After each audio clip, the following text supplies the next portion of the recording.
What's up, everybody? This is Dominic DeAngelo of OneTrueSportTV.com and RVDTV.com, and we are live on both channels. We're live on both the channels. We're live on RVD's Twitter, and I am here.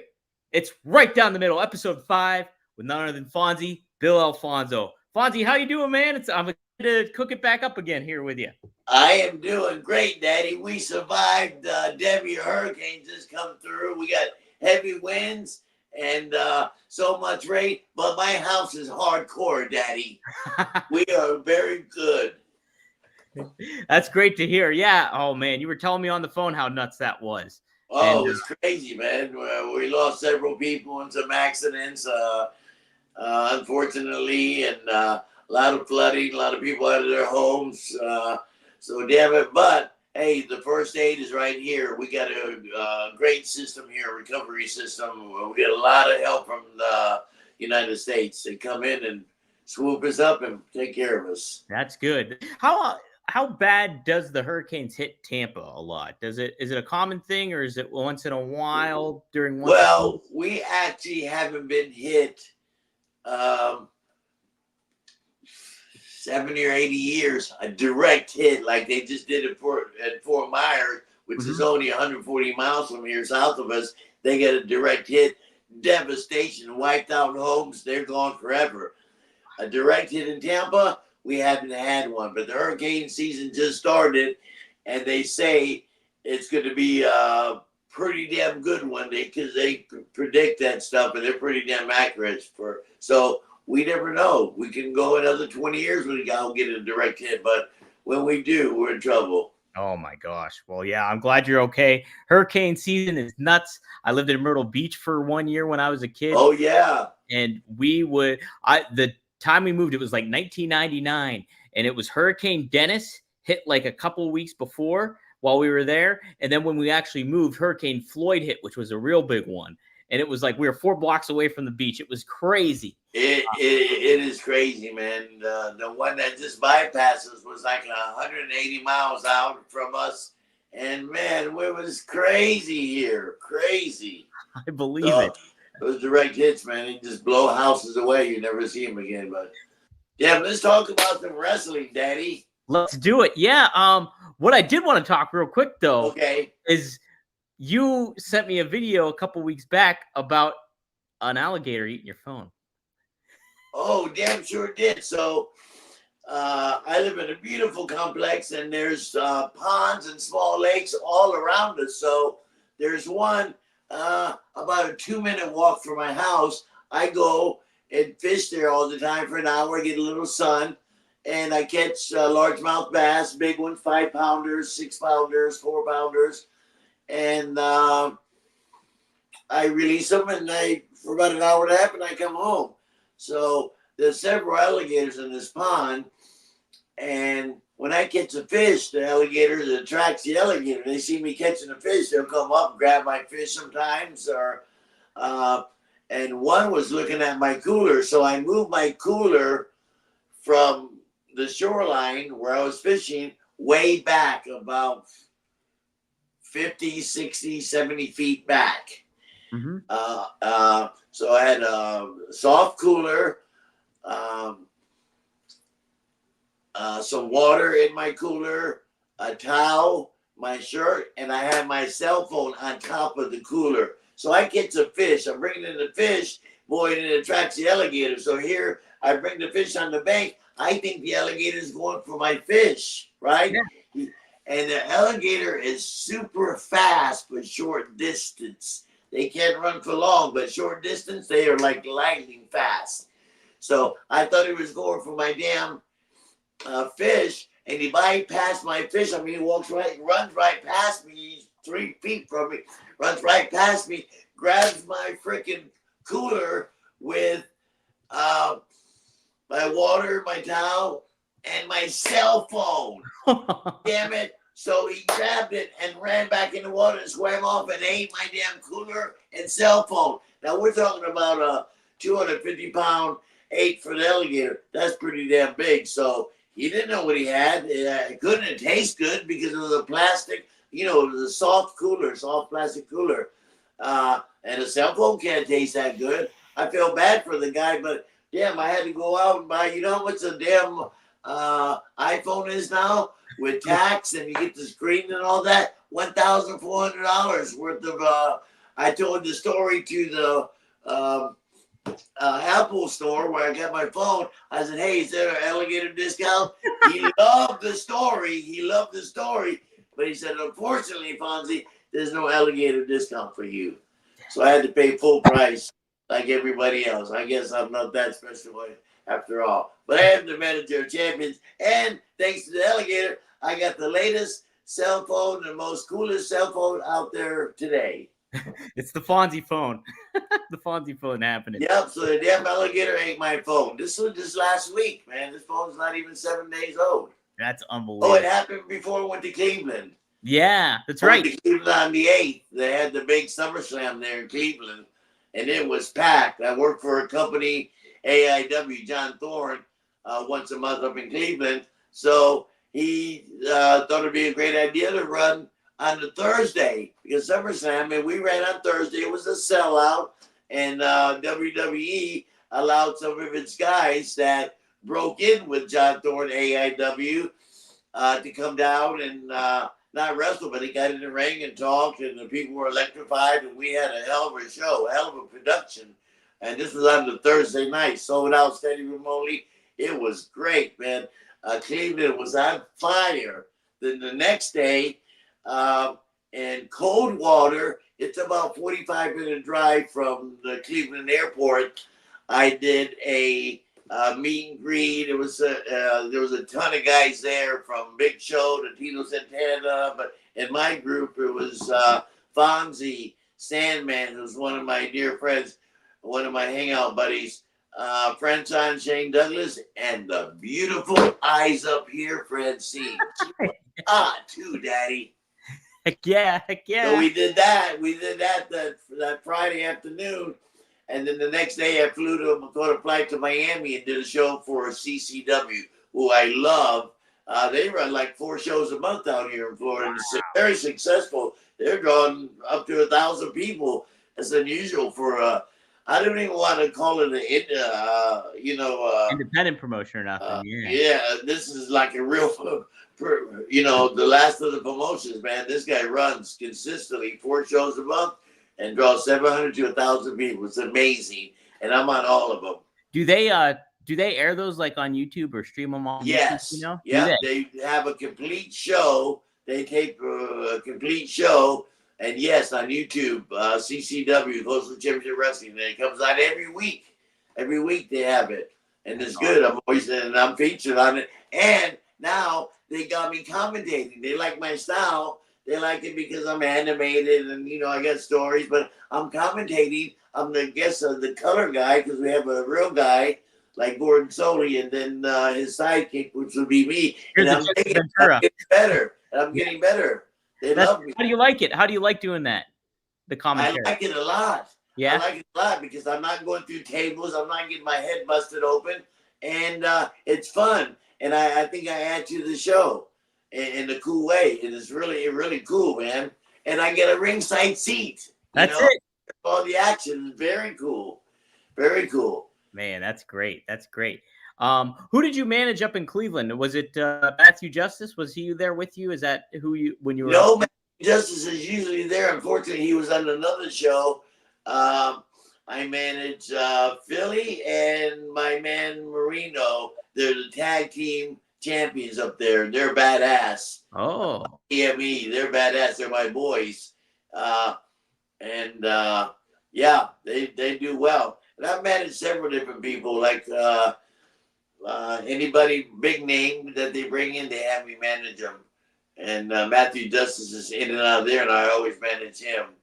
He's the best, man. I love Matthew Justice. Yeah. He's badass. He's hardcore, brother. He is crazy. He's kind of like between a Van Dam and Sabu style type deal. Maybe next, so we'll record here after Las Vegas. Maybe we should try to get him on for that episode coming up as the guest. Okay, Matthew Justice. Yeah, I think that'd be awesome. He's a dear friend of mine. In fact, we got a show coming up. I signed a 3-day, 3-deal a 3-show contract with MLW. Yeah. 2 are in Tampa and 1's in Atlanta, and now they're asking me to go to New York and do another one in New York. But I'm busy, man. I got to fit it in. If they got to let me know, I'm booked 2 months out, which is That's it, man. Thank you. You're a busy man. So I manage Matthew Justice and MLW. We do really good together. The people love us. You guys are well liked, and Matthew's hardcore, man. He's badass. Hell of a tandem. It's so cool that it's like you have obviously your ties to RVD, Sabu, Taz, and I think Matthew Justice fits right into that mix for sure. He certainly does. He certainly does. I wanted to ask too before I forget, Fonzie. So the one show that you guys did, MLW, it was the latest one in Tampa. He did the Van Terminator. Yeah. Yes, he did. Talk about that a little bit. He's no RVD, but he's pretty damn close. He's pretty good. RVD's got that extra special strength with those massive legs, and he's got beliefs, and all that. And he stretches.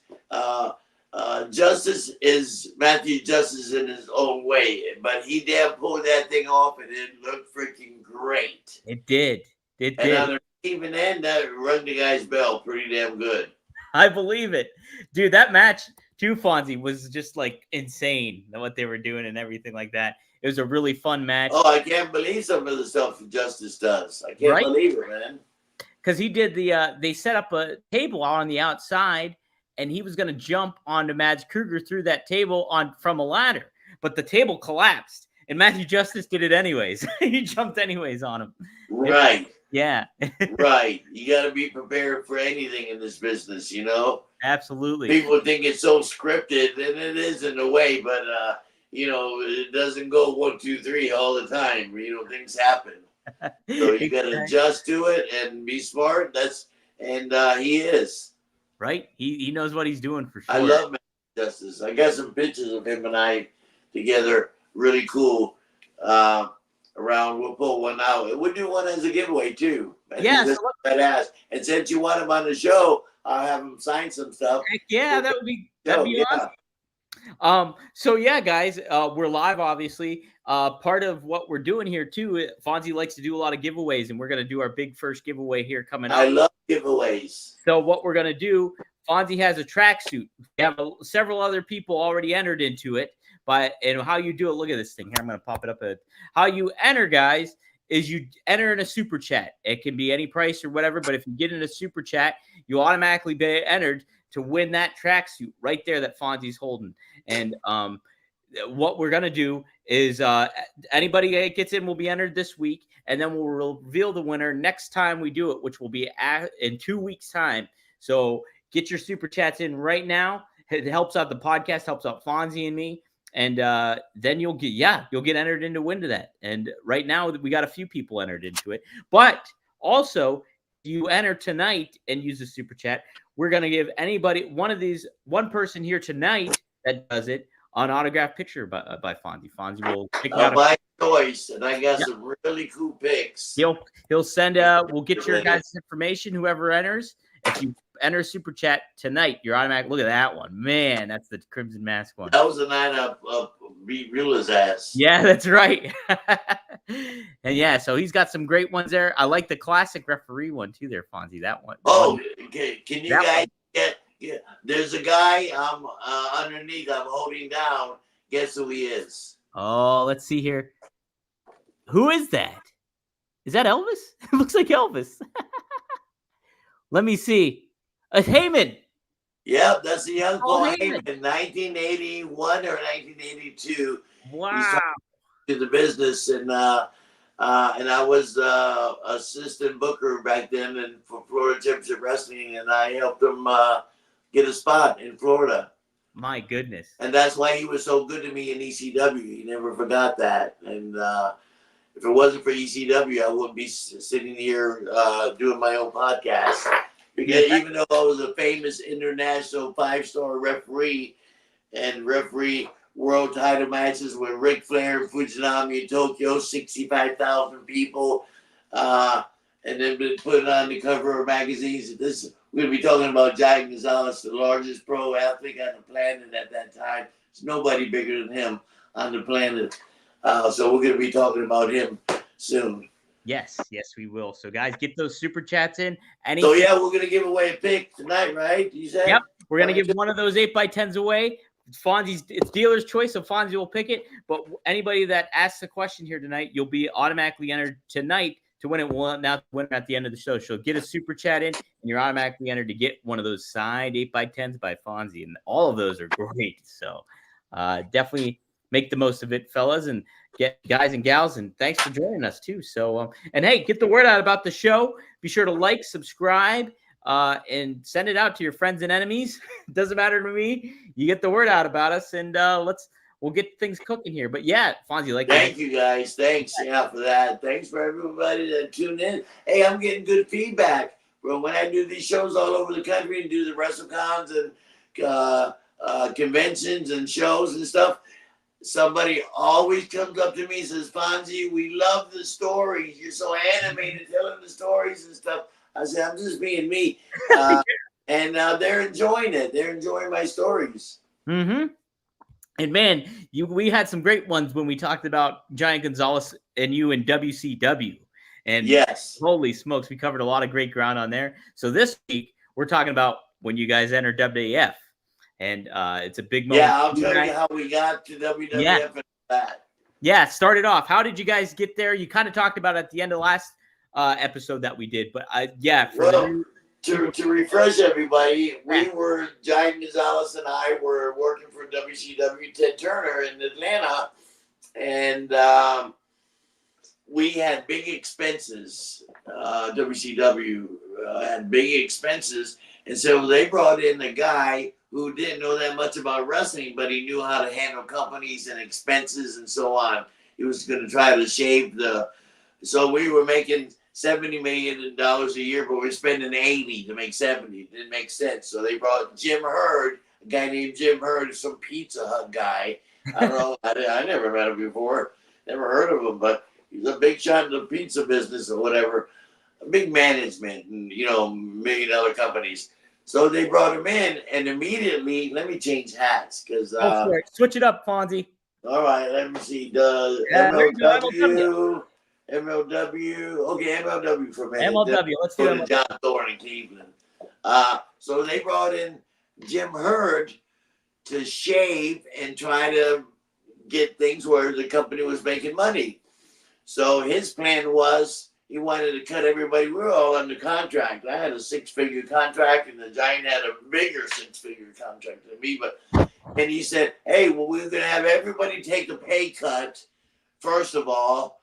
And I got to count. You got to agree to take a pay cut. You just, they can't force you to. But anyway, try to make us take a pay cut. And Giant comes up to me and says, Fonzie, I don't want to take a pay cut. Me either.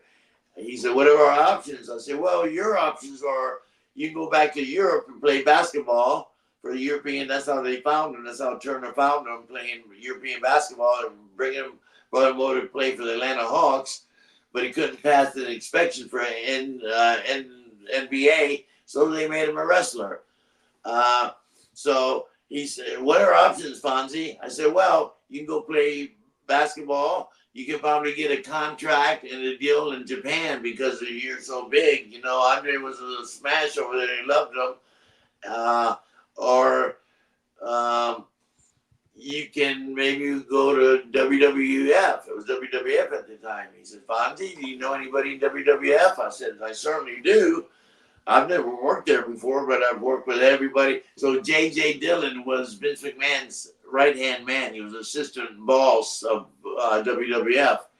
He said, well, call JJ and tell him our position and see if they're interested. So I said, okay. So unexpectedly, I called Titan Towers in Stamford and called. I didn't know who I was calling. I just called the office. Said, WWF, how can I help you? I said, yeah, my name's Bill Alfonso. I'd like to speak with J.J. Dillon. And she hold line, please. And 20 seconds later, JJ comes on. Hey, because I worked with JJ in Florida. We worked well together. He says, oh, Fonzie, you put me over. Hey, bam, how you doing? And what can I do for you? And I told him our situation. I told him about Jim Herd and taking a pay cut. We can go to Japan, or we can play basketball, or we wanted to call you guys and see if Vince was interested in having Giant Gonzalez come in. And of course, me, I'm a referee, and plus I'm his handler, I was his personal assistant for 3 years. And he said, "Wow, Fonzie, let me run it by Vince, and I'll get back with you."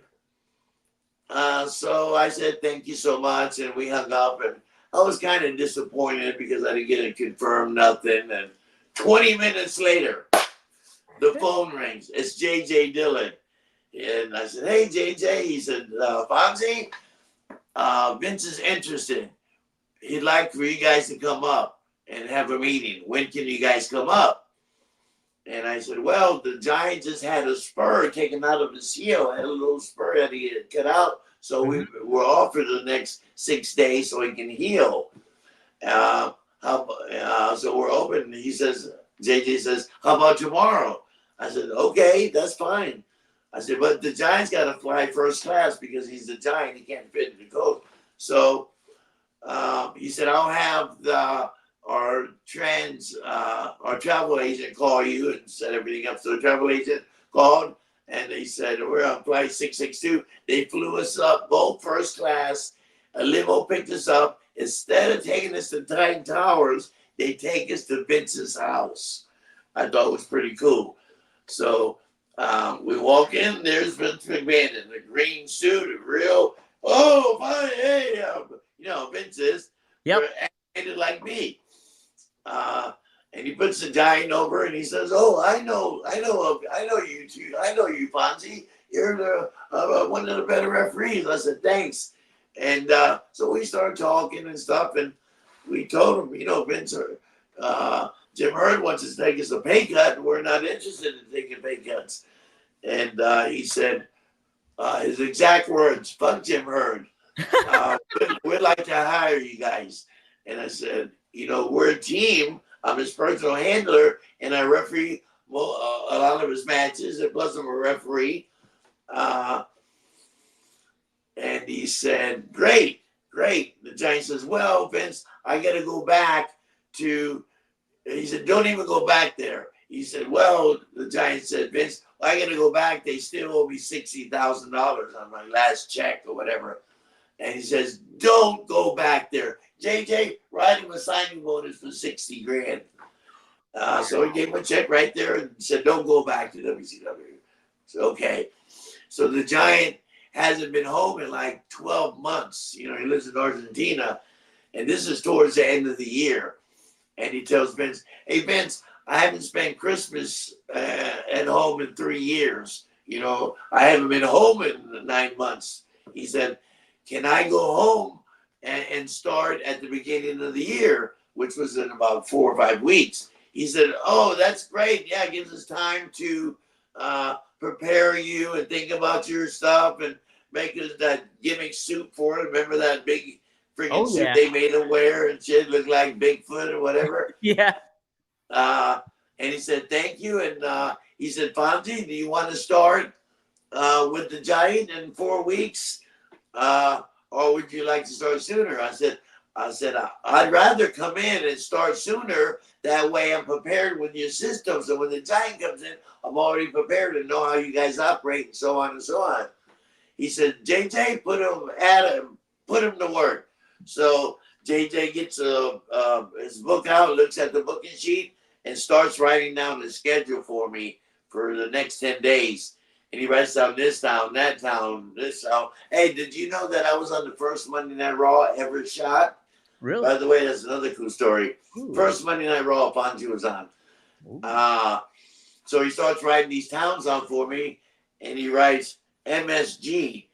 And I said, JJ, where's MSG? He said, FONZIE, that's the most famous arena on the planet, Madison Square Gardens. I never been there because they didn't allow WCW to go in there in Florida Championship Wrestling. It was only Vince. So I was thrilled to be going my first week working with WWF to go to the Madison Square Gardens.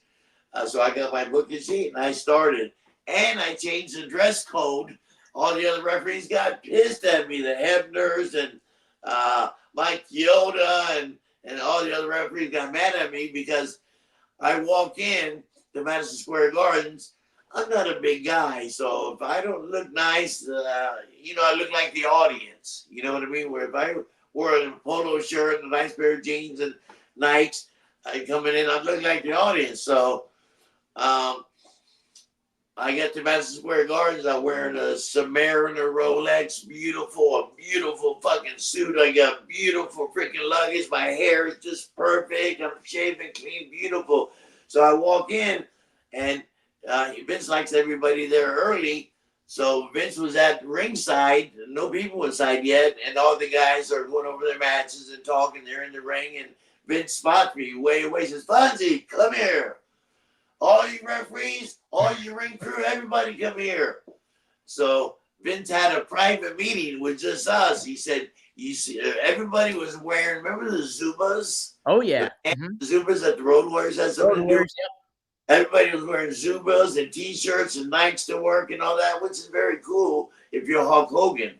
But so he said, everybody see how Fonzie's dressed from now on at any big show, at any pay-per-view." Any big Madison Square Garden, anything Monday Night Raw, I want you to dress exactly like Fonzie's dress from now on. Order that. No, would you please? This is how I want you to do it. So I changed their dress code for all the referees got mad at me. Henry said, "Fonzie, why do you got to dress like that? Now we all got to dress like you." I said, "Well, when I walk in, if they don't know who I am, I'm fucking somebody because I'm fucking dressed like $1 million." Right? That's it. So that's how we got to WWF, and then the Giant came. So I'm there for a month getting acclimated to the company, and I'm glad I did because, every company runs their stuff different. Vince runs a tight ship. Boy, it's like ABC. My phone just rang. If it's not Vince McMahon or my wife, I'm not going to answer it. Not answering. No, it's somebody who wants to buy a jacket. I'll get back. There you go. They want to buy one of my beautiful ECW jackets. They're all Nike and high quality, beautiful, good stuff. So I'll tell you guys how to get some stuff. Plus, we got a new page with all kind of T-shirts and hats. You're gonna love it, guys. That's it. We'll talk about that later too. But excuse me. We'll pop it up right now. Look at it right here, there guys. it is right there. Hey, FONZIE merch. Taboo, RVD, Bill Alfonso, FONZIE in the back. Yep. I got my own T-shirts. Unbelievable. Who knew 40 years ago when I started off refereeing that I was going to have my own freaking podcast and, have my own store, online store. Unbelievable. And it's all quality merch, FONZIE merch. One time, one true sport. Baby, it's quality all the way. So when you order it, they'll make it custom order, your size perfect, money back guarantee. You're going to love it. You're going to love it. The hats are great too. They're like really high quality stuff. Everything's first class. Everything's damn, designer quality. Absolutely, guys. So yeah, I don't bullshit with all my jackets and stuff are nice. Stuff like that. All high, Adidas, all good quality. Time you buy some merchandise for me, it's badass. Especially the jackets, where I take a lot of pride in. They look great this too. Denim beautiful jean jacket. It's a Guess jacket. You guys remember Guess jeans? Oh yeah, heck yeah. So when I find stuff like that, I buy it. And That's it. my stuff. Okay, enough of MLW. Let's see. Oh, this is John Thorne in Cleveland, which we just did. We just talked about it earlier. Cleveland, I've been going up there 4 years. John Thorne's badass. And I worked for him Thursday during SummerSlam at a sold out. That's when the two tag team champions of WWE came down and because they started for this company. Was that John Thorne? Excuse me? Which name? Who were they? Do you know what names they were? They were the tag team champs? Yeah. Oh, so it was Johnny Gargano and Tommaso Ciampa. Yes. Yes. Those are great guys. Yeah, but badass guys too. They were excellent in the ring and they were very cool. They put everybody over in the dressing room. I really didn't know them. They come right up to me and said, "Fonzie, we used to watch you when we were kids." I said, "Oh fuck, what the hell?" You know what I mean? Yeah. So I am a senior in the dressing room. which I'm proud of. Ciampa, he was trained by Harley Race, I believe. So he's got some good technique down there for sure, no doubt about it. Yes. Yeah. And who we worked against that night, my guys worked against Motor City Motor guys. City Machine Guns. Oh yeah, they're badass. They're like the hottest tag team. They're getting ready to sign a big contract with one of the two, either yeah, AEW or WWE. But they came right up to me and put me over. I had met them before, but now they're really fucking in demand in Japan, and they can work their ass off. They worked against my guys, Marino and Philly, and they had a sensational match. But again, they come up to me and said, "Fonzie, we used to watch you when back in the day." So it's flattering, believe me, it's very flattering. But I know I'm the senior, and they said I treated them good. Thank God that all these people that are in the business now, that are big stars now, and they've met me along the way when they were breaking in somewhere. Thank God I didn't say, "Hey, fuck off. Look, you're bothering me. Go away." And I'm good to everybody. And they don't forget it. They don't forget it. I get guys, Gabe Sapolsky, he wrote an article and put a picture of me and him and said, "Fonzie gave me great advice and didn't know me from Adam when I was breaking into the business, and a great guy." That makes you feel good. Absolutely. And Dusty did it for me. All the guys, Harley Race, Dusty, Jody Hamilton, all these guys, Nick Patrick's dad, Eddie Graham, all these guys, Dick Murdoch, all these guys did it for me.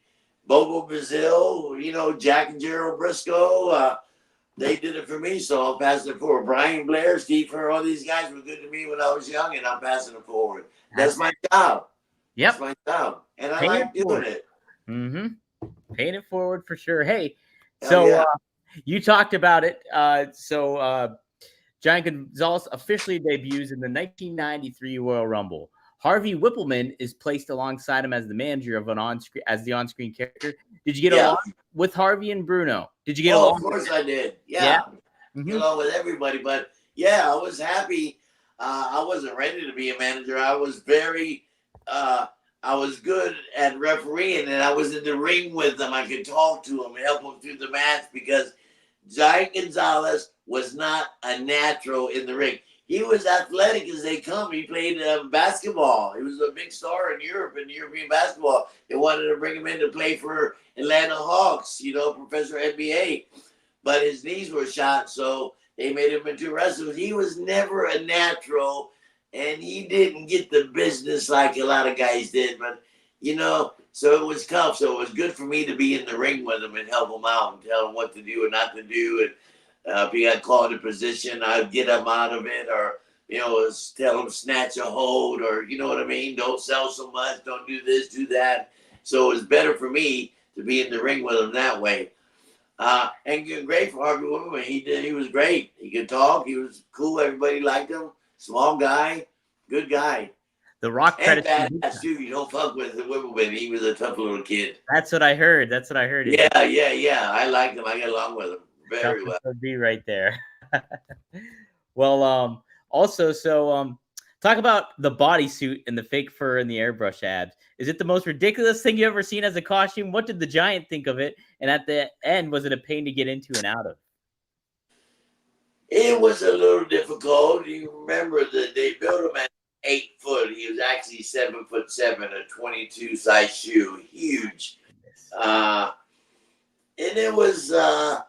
They made him a couple of suits. You know what I mean? It wasn't that difficult. It was just, it was like a spandex type thing in the fur.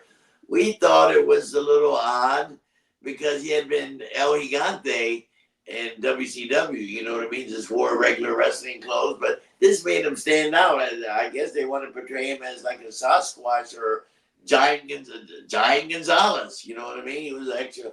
A lot of people didn't like it. Today fans come up to me still, and they knew WrestleMania 9, which is right here. Yeah. Undertaker, Giant Gonzalez, and FONZIE sold out Caesar's Palace in Las Vegas, and the match was okay. But the Undertaker could work with anybody, but it was tough. It was tough for Giant Gonzalez. He just wasn't a natural. Mm-hmm. But hey, he survived for 3 years and made big six figures. He made, in 3 years, he made probably close to $700,000, $800,000, $1 million in 3 years. That was pretty freaking good money back then in the early 90s. We started together, and I think the Flair Fujinami match in Tokyo. This is my first time meeting Giant Gonzalez. I refereed this match. He wrestled Curtis Hughes. You guys remember Curtis Hughes? Oh yeah, absolutely. Yeah, he wrestled him and he beat him, and so I'm trying to look good because I didn't have a contract with WCW yet. Dusty was the booker, so when I go to Japan, I want to dress nice. I got a picture of all of us somewhere. No, this is a picture of I'll tell you about this picture in a few minutes. I'm standing next to Hulk Hogan. We did 5 countries and 7 cities in 7 days. I'll tell you about that. But I got a picture like this, a group picture of all of us at a welcome party for Japanese, and I'm dressed really nice. And anyway, so I hadn't signed a contract, so I want to look good. So my haircut was fucking perfect, shaved perfect.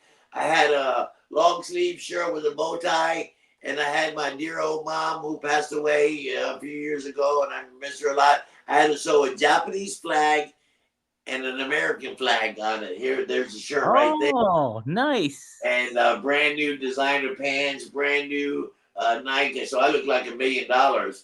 And the Japanese promoters, they loved it. They liked this, they liked the flag, because it was Flair Fujinami, 65,000 people. I'm refereeing the main event. And it was a funny finish, a title switch and all that.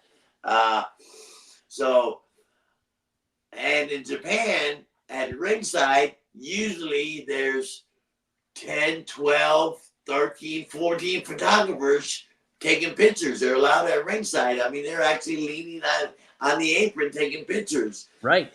So Giant Gonzalez won the match, beat Curtis Hughes 1, 2, 3. So I try to think of something different. What can I do? I can't raise it, So I said, Giant, back up into the turnbuckle. I'm going to jump up on the second rope and illustrate how big you are and get your hand up. Right. So when I did that, every photographer went towards us and started shooting pictures. Gonzalez started to walk away and said, no, stay here. So we posed for like a minute in that pose, looking at each camera, and it made the cover of the largest sports magazine in Japan. That's awesome, man. Very cool. So, hey, I'm trying to promote myself. That's it, man. You got to get yourself over. And then it got me, and Dusty hired me that night. How about that? Because I did not have a contract. He was going to bring me in eventually because I was Dusty's guy in Florida, working with him in Florida for so many years. Right. Well, look at that photo. Heck yeah.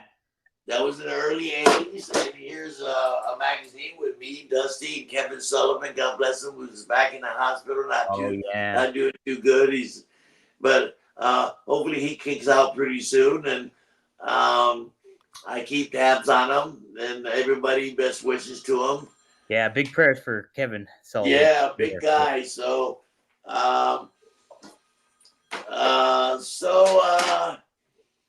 I got hired that night. Dusty said, hey, maybe it's going to happen for you. I'm going to have Jody. He's talking about Jody Hamilton. Yeah, the assassin. I have Jody call you, baby. And a week later, Jody called me and said, hey, you started on this date. And they sent me the booking sheet. We would work 7 to 10 days on and 3 days off. All over the fucking world we were going. It was crazy. And then they put me with Giant Gonzalez because him and I clicked. Yeah, so we got along. I speak a little bit of Spanish. He spoke perfect English, by the way, anyway. Mm-hmm. We get along good, and he couldn't drive a car, so they put us together and they paid me extra. Dusty said, "Hey, Fonzie, we want you to be Giant Gonzalez's personal assistant, and don't worry, we're gonna pay you extra." They didn't. I would have paid them. You know what I mean? Right, right. So they gave me a big bonus, and you know, I had an Avis. The only thing he'd fit comfortably in would be an Avis Cadillac. Yeah. So they provided us with. I had a Cadillac 365 days a year paid for. Traveling around the world with the largest athlete on the planet was pretty cool, and it got us special treatment. We did. They wanted him because he was such a giant, unusual. People like Baywatch, where Pamela Anderson called the office and said, "Hey, we want to do an episode around Giant Gonzalez on Baywatch," and of course I'm with him because I'm his personal assistant. Yeah. So they flew us out to Los Angeles, and we were there a week shooting this 1 hour episode. It actually is 43 minutes with commercials and stuff. And Giant Gonzalez was on there. And I was on there too, but I was playing volleyball in the back. You wouldn't know it was me. But, I was there, so they just used me as a filler. But it was pretty cool. And then we did other stuff like appearances and everything. You remember Hulk Hogan's television show, Thunder in Paradise? We had the big boat, and his sidekick was Chris Lemon, Jack Lemon's son. And oh, yeah, that's right. Yep. Carol Off, the supermodel. She was in, she played in the TV series and stuff. So I met all these people, and here's a picture of us on set. And we filmed in Florida. Thunder in Paradise. Here's Fonzie and Giant Gonzalez on the set of Hulk Hogan's, the most famous wrestler on the planet, Hulk Hogan, by far. That was on the set of Thunder in Paradise. That's awesome. That's a grenade launcher he's got, and I got some type of freaking machine gun or whatever. Machine gun, some sort of rifle. Yeah. Yeah, and I didn't have a speaking part. Giant Gonzalez did. But again, at the end of the show, they show Hogan catching the bad guy, and then everybody's happy. There's Carol Aud and Chris Lemon all high-fiving, having cocktails on the beach, and there's people in the background playing volleyball, and I was one of the people in the background playing volleyball. So another perk, you might like this one. I might have told you this, is I get a phone call. We're working for WCW. And Giant Gonzalez, I'm his personal assistant. I get a phone call. My cell phone rings. I don't recognize the number. I said, "Hello." He said, "Fonzie?" I said, "Yeah, speaking." He said, "Ted Turner." Yeah. I thought the voice were ribbing me, I said, "Oh, yeah, sure, there's Ted Turner." I said, "Hey, what can I do for you, Ted?" I also would have called him Mr. Turner. I thought he was a rib, but it was Ted Turner calling me. He owns CNN, he owns TBS, he owns Atlanta Braves, he owns this, he owns that. He's the largest bison owner nobody owns more bison on the planet than he has bison farms in Ted Turner. My goodness. Did you know that, Dominic? No, I think you told me maybe last week, but I didn't know that till you told me. So that's crazy. Yeah. So the reason for the phone call, I said, "Well, what can I do for you, Mr. Turner?" He says, "Fonzie, I owned the Atlanta Braves, and they were winning World Series. They had just won like 2 or 3 World Series in the last 5 years. Atlanta was smoking." He says, "I'd like for you to take the Giant to one of the games and sit in my private booth where me and Jimmy Carter would sit, and the camera would pan over there during one of the, segments on the 3-hour game, pan over to the Giants, and the camera stops on the Giant. I'm sitting right next to him, and Jimmy Carter's seat, and he's sitting in Ted Turner's seat. Turner's, yeah. Of course, they're not there, though. I would have liked to meet Jimmy Carter. How about that? That would be something. And they say, "Wow, the Atlanta Braves are doing so good. It even brings the largest athlete on the planet to come out and watch our team." And it doesn't say Ed Fonzie too. it just talks about the Giant. So, that was pretty cool. That's what kind of perks that we got from Yeah, being the largest athlete on the planet. It was man. pretty cool, and the women loved it. But anyway, and the Giant was so cool, man. I couldn't believe that we had a good spot for WrestleMania 9. And here's a picture of him grabbing me by the throat. He's going to choke slam both of us. That's Tatanka. You guys Tatanka, remember? yeah, Tatanka, yep. Indian? Yeah, I see him all the time at these WrestleCons and conventions and stuff. He looks great. Tatanka. So that's a pretty cool pic of Giant Gonzalez. And Heck yeah, that's awesome. oh yeah, man. Man, yeah.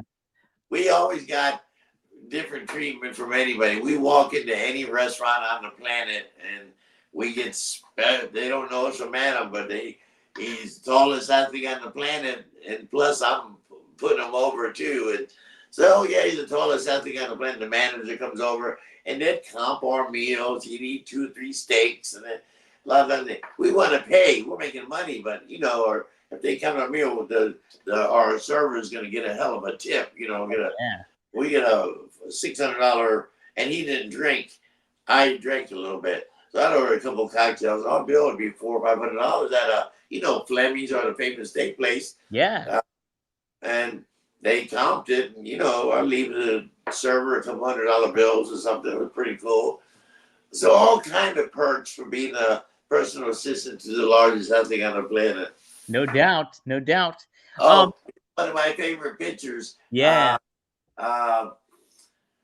What's the name of the famous coffee company? Oh, Starbucks. Starbucks. I think Starbucks wants to do something with us. You order a Fonzie or Hogan, or you order a tall boy, Giant Gonzalez. Oh, give me Giant Gonzalez. Oh, give me a Hulk Hogan. Oh, I'll take a Fonzie today. So we're trying to work that deal out. I don't think it's going to happen, but it might happen. I know if it does, free coffee for everybody and me. I know some people at Starbucks. You maybe make it happen. It's possible. Yeah. Hey, so what was Vince's early impressions of Giant Gonzalez after he started getting into the WWE? And then what was Vince's impressions of you as a referee too? Loved me as a referee. He knew me before. Vince studies everybody. He knows everybody. That's all. There's only 2 companies, WCW and WWE. ECW came along later, in '95, and I was a part of that. But he knew about me. He was very impressed, and he said, "Fonzie, you're very athletic. You move good. You're small. We like you. You make the other guys look big." He always put me over, and I was very knowledgeable because I worked with Dusty and Eddie Graham and all these guys that knew the business, so I could come up with finishes and call a whole match for the guys and help the green guys. And I was sensational at what I did. I was very good at what I did. I'm not afraid. Good for something. I know the wrestling business very well. And there's not a lot of people out there that can say I was the shits or talk bad about me, because I really busted my ass and enjoyed the business. The business has been good to me. So Vince loved me. He said, "Fonzie, you're great. You're doing a great job." I fit right in. I dress nice, changed the dress code. I told you, I look like $1 million. I'm always on time. I'd rather be 2 hours early than 5 minutes late. And I believe in that. Presentation is everything. I was good in the ring. And you asked me, what do you think about Giant Gonzalez after time goes by? Yeah. Well, here's my opinion. You can't say what somebody's thinking. You know what I mean? But this is what I think, what Vince is thinking. Well, I'm paying this Giant big money. Thank God he's Giant. He's an attraction that way, because he's certainly not a 5-star wrestler or entertainer in the ring. He's got it, but he's lacking. Mm-hmm. He's not a natural, but he's good enough to get by. Especially when we put him with guys that can work their ass off, like Steve Lombardi or anybody, or Curtis Hughes. They put him with guys that know how to work with, you know what I mean, can help the Giant out. They didn't put him with another green guy because it didn't make sense. Look what happened to Bruiser Brody and Lex Luger in the famous cage match. They put two green guy against a veteran, temperamental, been in business for a long time, and the match ended up not being good for Lex Luger. But so Vince knew what he could get out of the Giant. He didn't put him in a position to make him look like bad. He put him in a position that he think he could handle, and he ended up doing well with them. And why Giant Gonzalez left, we didn't get fired. We didn't no misconduct. We didn't get busted for drugs or nothing like that. As the Giant and the time we were there, he had a slight case of diabetic was starting to come. You know, Giants don't live long. Yes. He break my heart and make me cry. Literally, I would tears in my eyes when he would say, "Fonzie, you know, I'm gonna die young. The Giants don't live long." You know, fuck, used to break my heart when he told me that. Damn it, Giant, and he did die young. Mm-hmm. So he was becoming a little slowing down because of his size, and he became a full-blown diabetic, still trying to work, and he had enough, and he had saved his money. He was real frugal with his money. Not cheap like you wouldn't buy me dinner. I mean, but he was, you know, didn't blow money on Corvettes and airplanes and Harleys and shit. Very sensible with his money. But had everything he could possibly want. You know, if he wanted something, we would go buy it. But he wasn't stupid with his money. So as he's becoming more, you know, his medical started getting a little off, and he approached Vince and said, "Vince, I just can't take the road because the road is very tough. I don't care who you are. You're working 7 to 10 days on, 3 days off, month after month, year after year. It's hard on the body traveling. It is tough, brother. Believe me. I just work weekends now. Yeah. And it's tough, you know. Damn it. So like this Friday, I'm in Orlando, Florida, which is 87 miles from my door to my beautiful villa where my beautiful tall blonde wife and I live. It's 87 miles to the building where we're running CCW show. So I'm driving there, doing a show. I'm sidekick, color commentating that night. So I got to stay to the end. So I drive back and I get home. Then I got an early flight to Philadelphia Saturday morning because I'm in Philadelphia. Doing a virtual signing with Rob Feinstein, Two Cold Scorpio, Sandman, Todd Gordon, and FONZIE. We're doing starts at 2 o'clock, I believe. Just go to Feinstein's website or whatever, and you'll not hard to find. In fact, I think I sent you the ad. Oh, yeah, you probably did. Yeah. Yeah. So, yeah, and I reposted it, and it's getting a lot of interest. So, but what I'm saying is, you know, I'm only working 2 days a week, and it starts getting tough, especially that weekend with SummerSlam last week. I flew in Thursday, did Thursday, Friday, flew to Miami Sunday, Saturday, did a show there, then flew home the next day, Sunday morning. And that was right before the hurricane. That was the last flight to leave South Florida to get into Tampa. Everything else was canceled. Wow. So I was lucky to get on that. I was ready to rent a car and drive through the hurricane and the bad weather just to get home. But, you know, I got on that last flight. I was lucky. Somebody upstairs likes me, Daddy. Yep. How about that? So Cool. that's a tough schedule. So you can imagine beating up a guy that's a giant and been turning diabetic. His knees, his body's blown out. Plus, they don't live long. So he asked Vince. He said, "Vince, I want to finish up," and all in good faith with Vince. Vince treated us good all the way to the end. And I wasn't retiring. Mm-hmm. You know, the Giant wasn't retiring. So Vince used me another 6 or 8 months before, you know, I moved on to ECW. ECW and stuff. Yeah. But the Giant was well liked by Vince. Even though he wasn't a 5-star worker, the Giant was an attraction. People wanted to see the largest athlete on the planet, and believe me, they wanted to take a picture with him. When we went and did meet and greets and stuff like that, we had a long line to Idaho because the largest. They'd say, I was my idea. I said, hey, you announced the largest athlete on the planet, but now they got Ming, that kid that played in Houston basketball. Yeah, Ming. But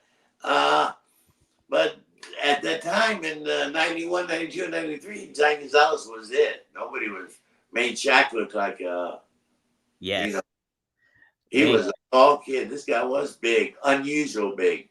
Well, let me ask you, Fonzie, from your perspective too, how B packaged him with the furry suit and all that stuff. Yeah. And think about what WCW did with him. Is there a certain way you would have presented Giant Gonzalez to kind of get him over a little bit more from like a different? No, I think Vince did a good job because remember, he was limited with his talent. He wasn't an actor. It was hard for him to get in the ring and work an angle, and he wasn't a good talker. That's why they put him with Whippleman. I might have done things a little different, but that wasn't my job. My job was taking care of the Giant, being his personal assistant and being a 5-star referee. But if I had to, I would have took him out of the monkey suit. Yeah. And, I like the name Giant Gonzalez. I like that name. El Gigante. That's Giant Gonzalez sounds good. Andre the Giant Gonzalez. So I would have kept the name. I might have changed it. I wasn't against the fursuit with the body, wasn't against it, but that's what Vince wanted. He was paying the bills. He'd have whatever the fuck he wanted. I know that's a tough question. I don't know. I wasn't put in that position, so I don't know what I would have done different. But I would have definitely used this. I always just think with him, you could have. A different attire might have helped him a little bit at the very. Oh yeah. You know what I mean, yeah, at the very least. But okay. what different attire? What would we, what would they have done? You want him to look like a regular wrestler with tights and you want him to look different. Yeah, wanted to look different. And that suit made him look different. People didn't know what the fuck is the thing. Is that Sasquatch? Are they trying to pass him as Bigfoot, or what the hell was the suit? So they kept him guessing. Yeah, and you think about the time period for WWF at the time, it was very cartoony and over the top. So it kind of played into what they were doing there back then. New hat, Daddy. Oh, yeah, switching it up. We got the CCW hat.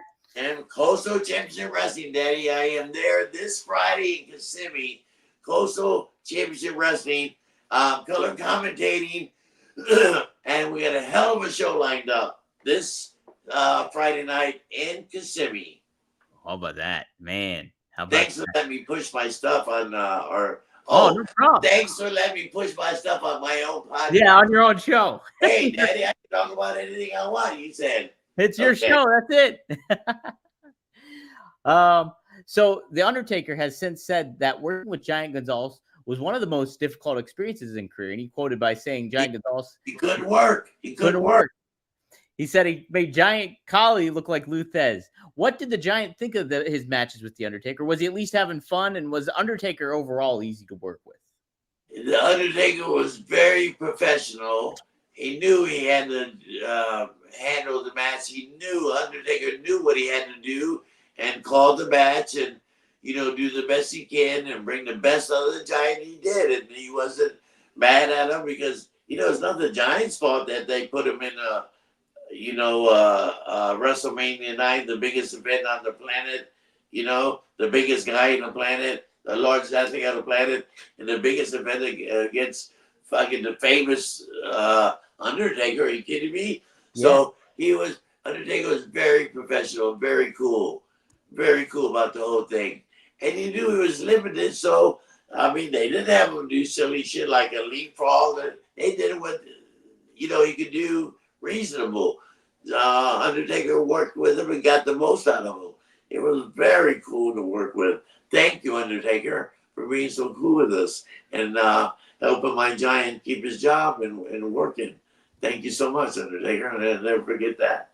It was very good. So the week before WrestleMania, Vince McMahon wants the guys that are in the WrestleMania kind of book a town like they booked a town in some college close to New York. It was after Monday Night Raw, and then Tuesday, and then so Tuesday they put the Undertaker and Giant Gonzalez in a match together to try to get a feel of what they're going to do in Las Vegas and Caesar's Palace in 7 days. Sure. So the finish they came up with was they have their thing, 1, 2, 3, 4, bam, bam, bam, bam.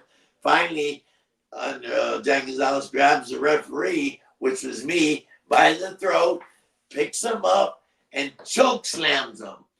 Instead of letting the referee float down, I mean, he drove me like I owed him $1 million or something. Because instead of letting me float down, he like pushed me down so hard, he gave me a concussion. I had to go to the hospital.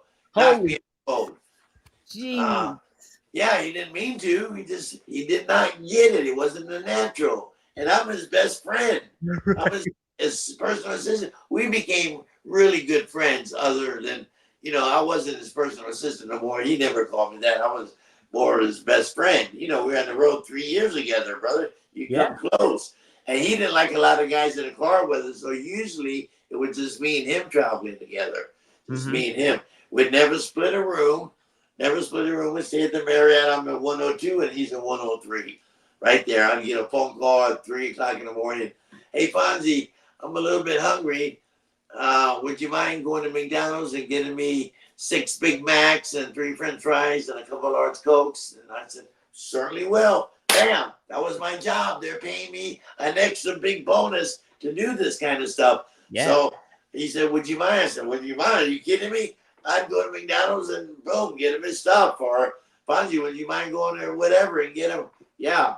I get some unusual phone calls. You know the one I'm. Oh yeah, we told it the last episode. I'm happy. But anyway, that was in the past. I get a phone call from the Giant. It's 3 o'clock in the morning. I pick up the phone. I know it's Giant, and said, "Hey, Giant." He said, "Can you come to my room?" You know the story. Oh yeah. This is a pretty famous story. Hey, can you come to my room? And so I said, "Okay, I'll be there in 2 minutes. Let me get dressed." So I hung up, I got dressed, I go over to his room, he opens the door, he's naked. I said, "John, what are you doing naked?" I answered the door.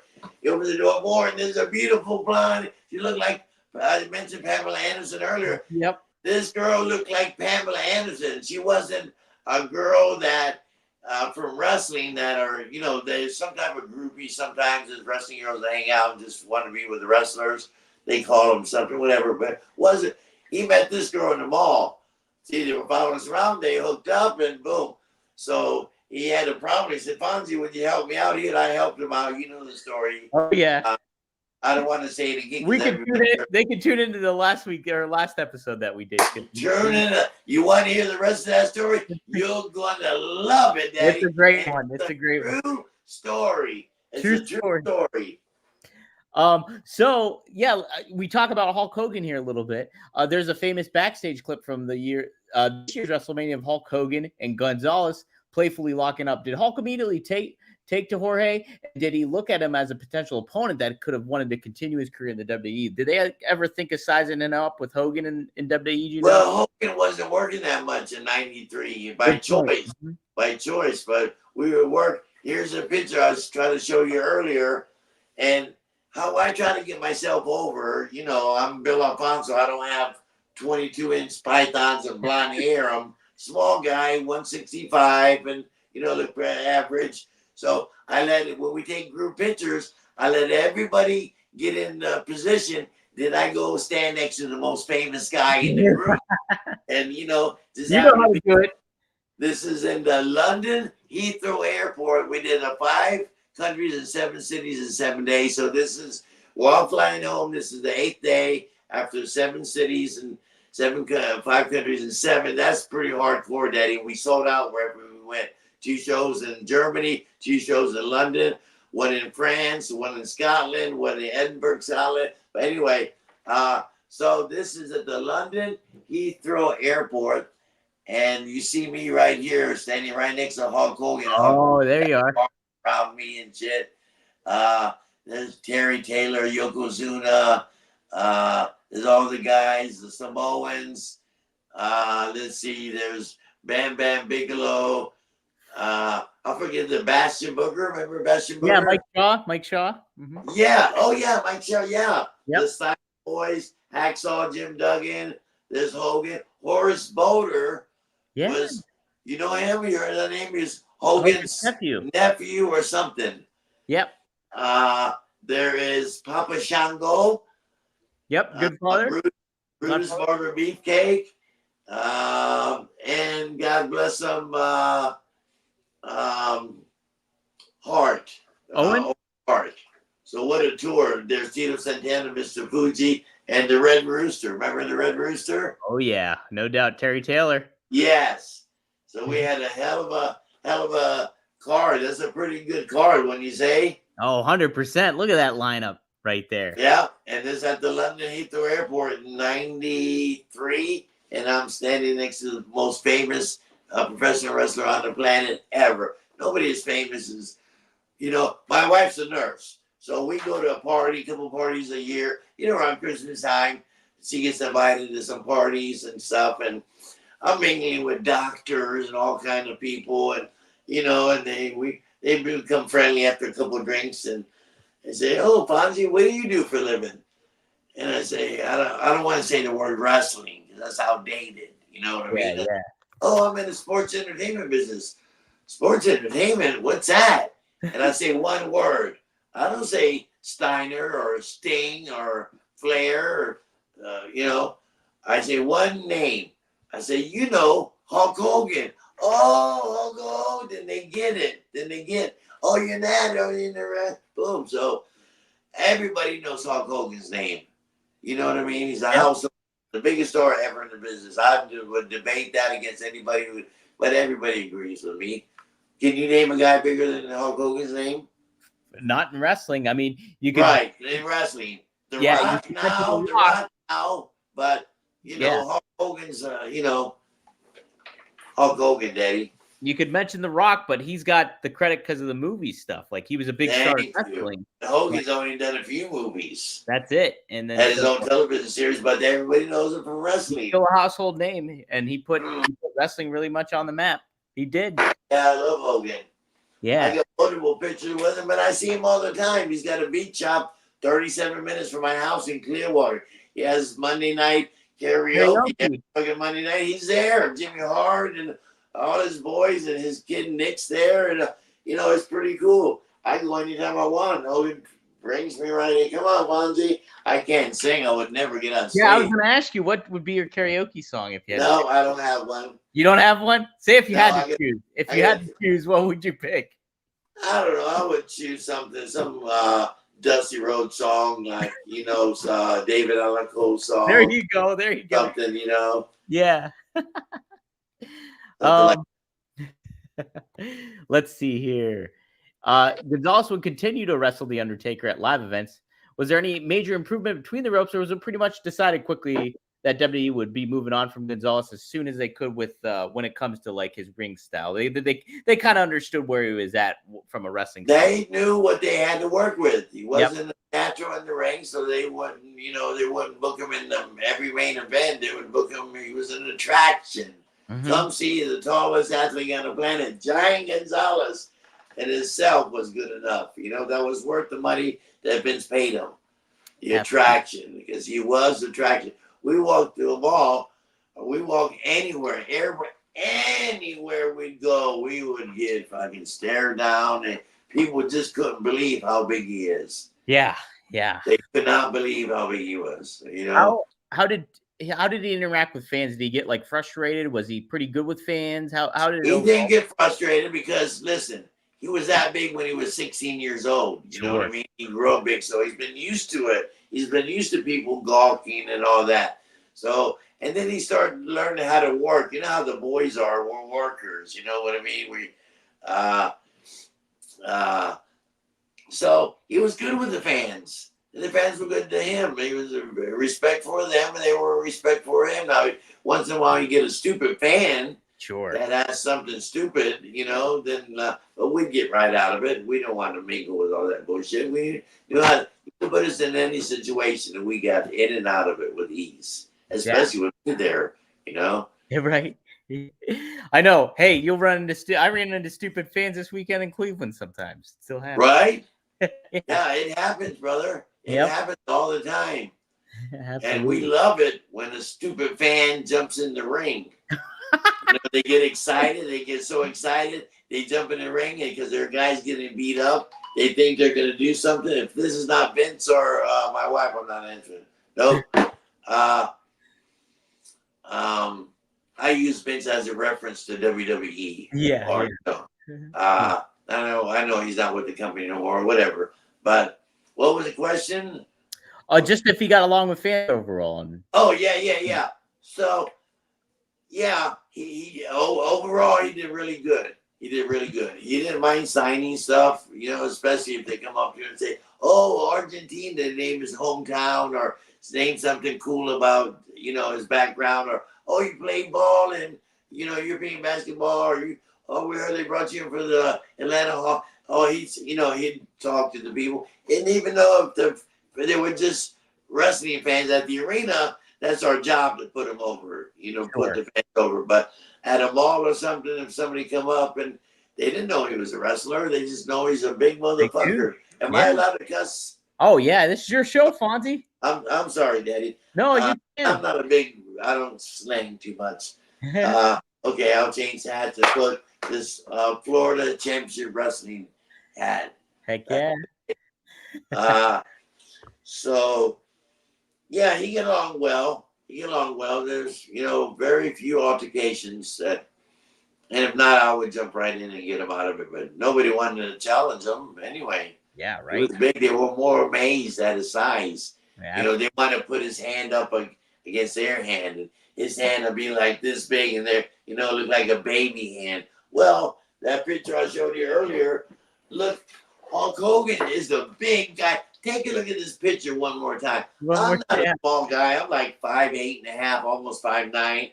Hogan's got to be 6'6" or something. Something like that. I'm not sure. Let me see. How tall is Hulk Hogan? Hulk Hogan is 6 feet 4 inches. 6'4". That's pretty damn big. Big dude. So take a look at this picture again. Yeah, look at that. And he dwarfs Hogan. Look at the size of that guy. It was absolutely God's creation. He created a giant. Yes, 100%. Yeah. Man. Unbelievable. Absolutely. Unbelievable. God bless him. And he did die young. He told me, told you before, he used to make me cry all the time. Fonzie, I'm going to die young. I'm going to die young too. This is a certain name for the disease. I can't think of acrophilia something. But we just call it the Giant's disease, Right. Sure. I can ask my wife. She would know, but I should know. He was one of my dear friends for 3 years. And then I remained friends with him. We'd call each other until the day he died, Yeah. Mm-hmm. We would talk, once or twice a month till the day he died. That's great. Always keeping connection with people is always good. Yeah, especially with him. We got along so well, and we were together every day for 3 years. Yeah, inseparable. So Gonzalez also made a couple appearances in Memphis for the USWA. Memphis helped further career. Helped further career of many larger-than-life wrestlers, including Kane and more. Did Jerry Jarrett or Jerry Lawler believe they could do significant business with Gonzalez? What did they think of Giant Gonzalez, Jerry Jarrett? They loved him. Yeah. They loved his size, and they knew the baggage. They knew what they were getting into. They knew he wasn't a classic worker, but, he could get in there and entertain the guys, entertain the audience for 12, 15 minutes. But usually 10 to 12 minutes is enough. You know what I mean? Sure. When they do all this stuff and be very entertaining. And the people were amazed at his size. So, of course, Lawler loved him. Everybody loved the Giant. Yeah. There's nobody where you're going to get talk bad about the Giant. I'd almost guarantee you that nobody will talk bad about the Giant. They might not. They might say, "Well, he wasn't a great worker." We all know that. Even he Sure. knew, "Fonzie, I'm not great. It's hard for me to do this. I don't throw a good punch." And I said, "Well, don't throw a punch. If you can't throw a good one, don't throw a punch. Do what you do good. You choke slam the fuck out of me. Do that to the. I'm kidding, but I just do stuff that you can, throw them in and bring the boot up, and then run into the boot. Not that difficult. And he got along. He had 7 or 8 moves that he did and got by with that. That's all he needed to do. The attraction was him being 8 foot. Well, not really 8. They built him as 8 foot, but 7. Still a The big attraction dude. was seeing the largest athlete on the planet, the 8-foot Giant Gonzalez. That was the attraction. That's it, man. That's it. Hey, so guys, just a reminder, if you guys want to get entered tonight to win an 8x10, use the super chat. And you also get, so tonight you could win the 8x10, but then our next episode will announce a winner for the tracksuit. And if you ask a super chat, you're automatically entered. We have Liam Evans. He's got 2 entries in total already. Hey, Liam Evans, daddy. And so here he is. Here's his question for you too, Fonzie. Thanks for the £5. He says, "Hey, Fonzie, out of all the wrestling matches that you refereed during your career, which match stands out to you as your favorite and why? Do you have a certain favorite match that you And that's an impossible question to answer because I refereed so many big superstars. I mean, when I broke in, I got to work with guys that were retiring, like Bobo Brazil. He was on the tail end of his career. The Sheik, Sabu's uncle, and all these guys that I worshiped and looked at when I was a kid growing up. And then to work with these guys, Dusty and Flair and all these different wrestlers. It's hard to pinpoint. I like working with Harley Race. I used to love working with Barry Windham and Ric Flair. They didn't go 60 minutes through the time limit. Yeah. You don't see that no more. 60 minutes. They call it a Broadway. Broadway, yep. Broadway. That's a great question, but man, you guys just don't have the answer for that.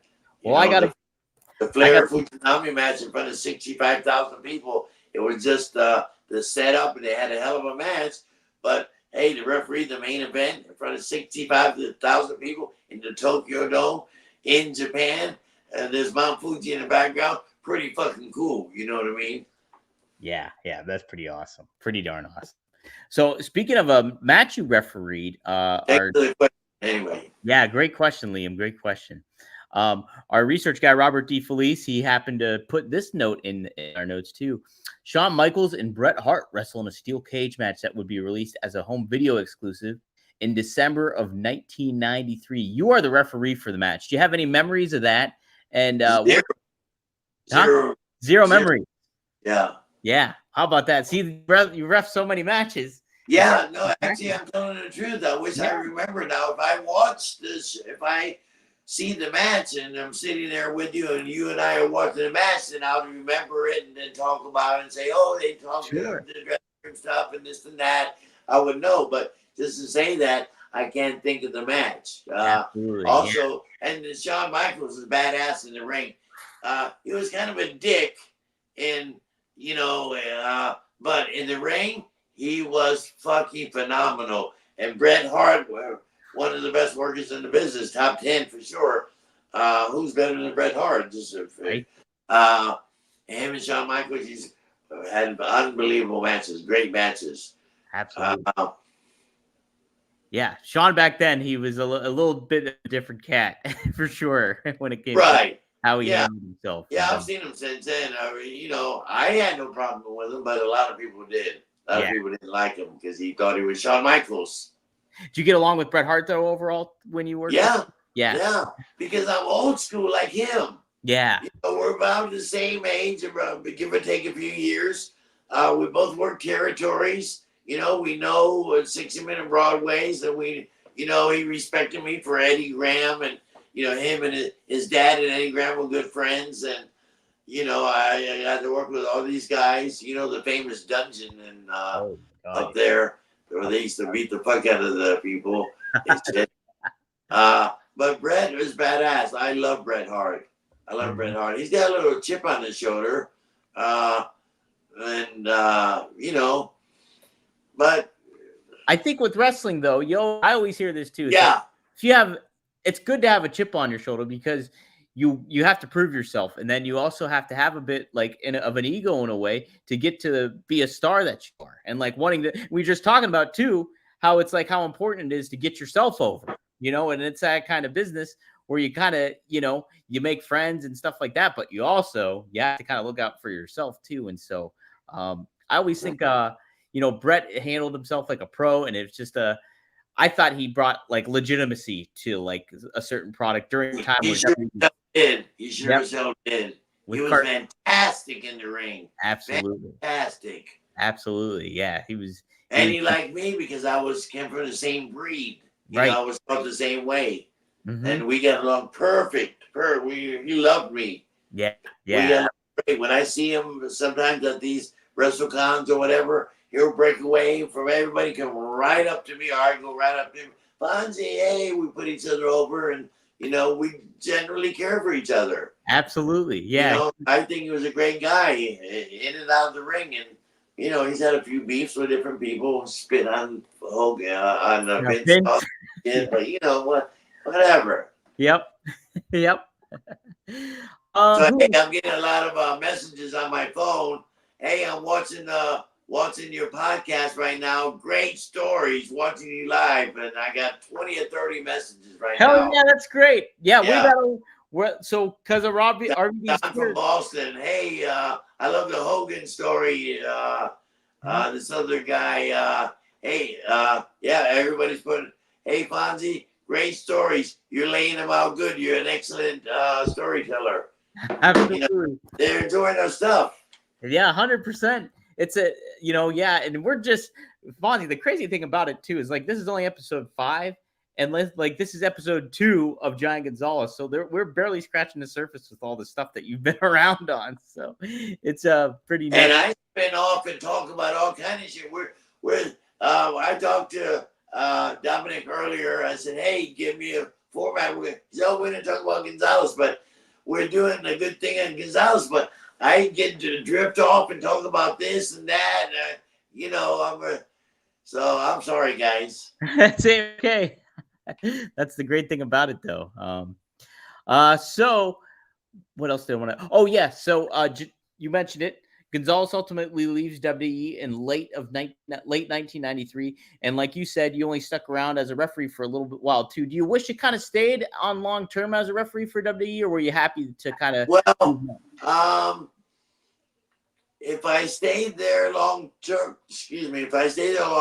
I might have not went to ECW. And ECW prolonged my career, becoming, they brought me in there as Vince McMahon wants, and WWF wants the doctor, his lawyer, and the 2 kids at ringside. ECW was 90% male, the age of 19 to 29. Hardcore, they wanted blood, guts, and stuff. So they knew that I just came from WWF, and I wanted to make ECW calm it down and take the hardcore shit out of making family entertainment. People wanted to hang me. And then I was supposed to be there for 4 weeks. Paul Heyman said, Fonzie, we're bringing you in for 4 weeks. We'd have 911 choke slam me, and then you're gone. Thank you. But my gimmick got over so bad that the fans hated my fucking guts for wanting to stop their party, wanting to stop the Type 8 death match with a little blood, or do this, anti-that, suspend the choke slam. I was anti-ECW. The people wanted to kill me. I had to have armed security walk me to my car every time I did a show at the ECW arena. They wanted to kill me. And then Paul Heyman had this bright idea to turn me into a manager with Taz, and he damn sure did. And then, my deal ran out with Taz because Taz could talk. Taz never got over until it became Taz. Not because they put it with me, but he had 10 different gimmicks. He was Tasmaniac, Monkey Boy was this and that. But when he became Taz, he got over. And then, we helped each other. And And then he didn't need me no more because Taz was good on the mic and he had the team Taz and all that. He didn't need Fonzie. Who did? Sabu. Sabu didn't talk. Hey, Daddy, one take. They call me One Take Fonzie on my promos. Right. After a while, I wasn't one take first, but I learned to do one take. One Take Fonzie. I was trying to think of the actor that did it one take. Always one take. He was always good at it. I can't remember. It's hard. It's hard doing stuff like that. Sometimes people think it's easy. You're traveling, getting beat up on the road and shit, and then you got to go and do your stuff. It's crazy, man. But I handle myself well in the business. I'm well liked, and I did a good job. And if it wasn't for, you said, did I wish I would have stayed at WWF longer? No, I think it worked out the way it was supposed to. And if I didn't go to ECW, I wouldn't be here having my own podcast because I was a 5-star referee. And, there's a lot of referees that are really good. Yeah.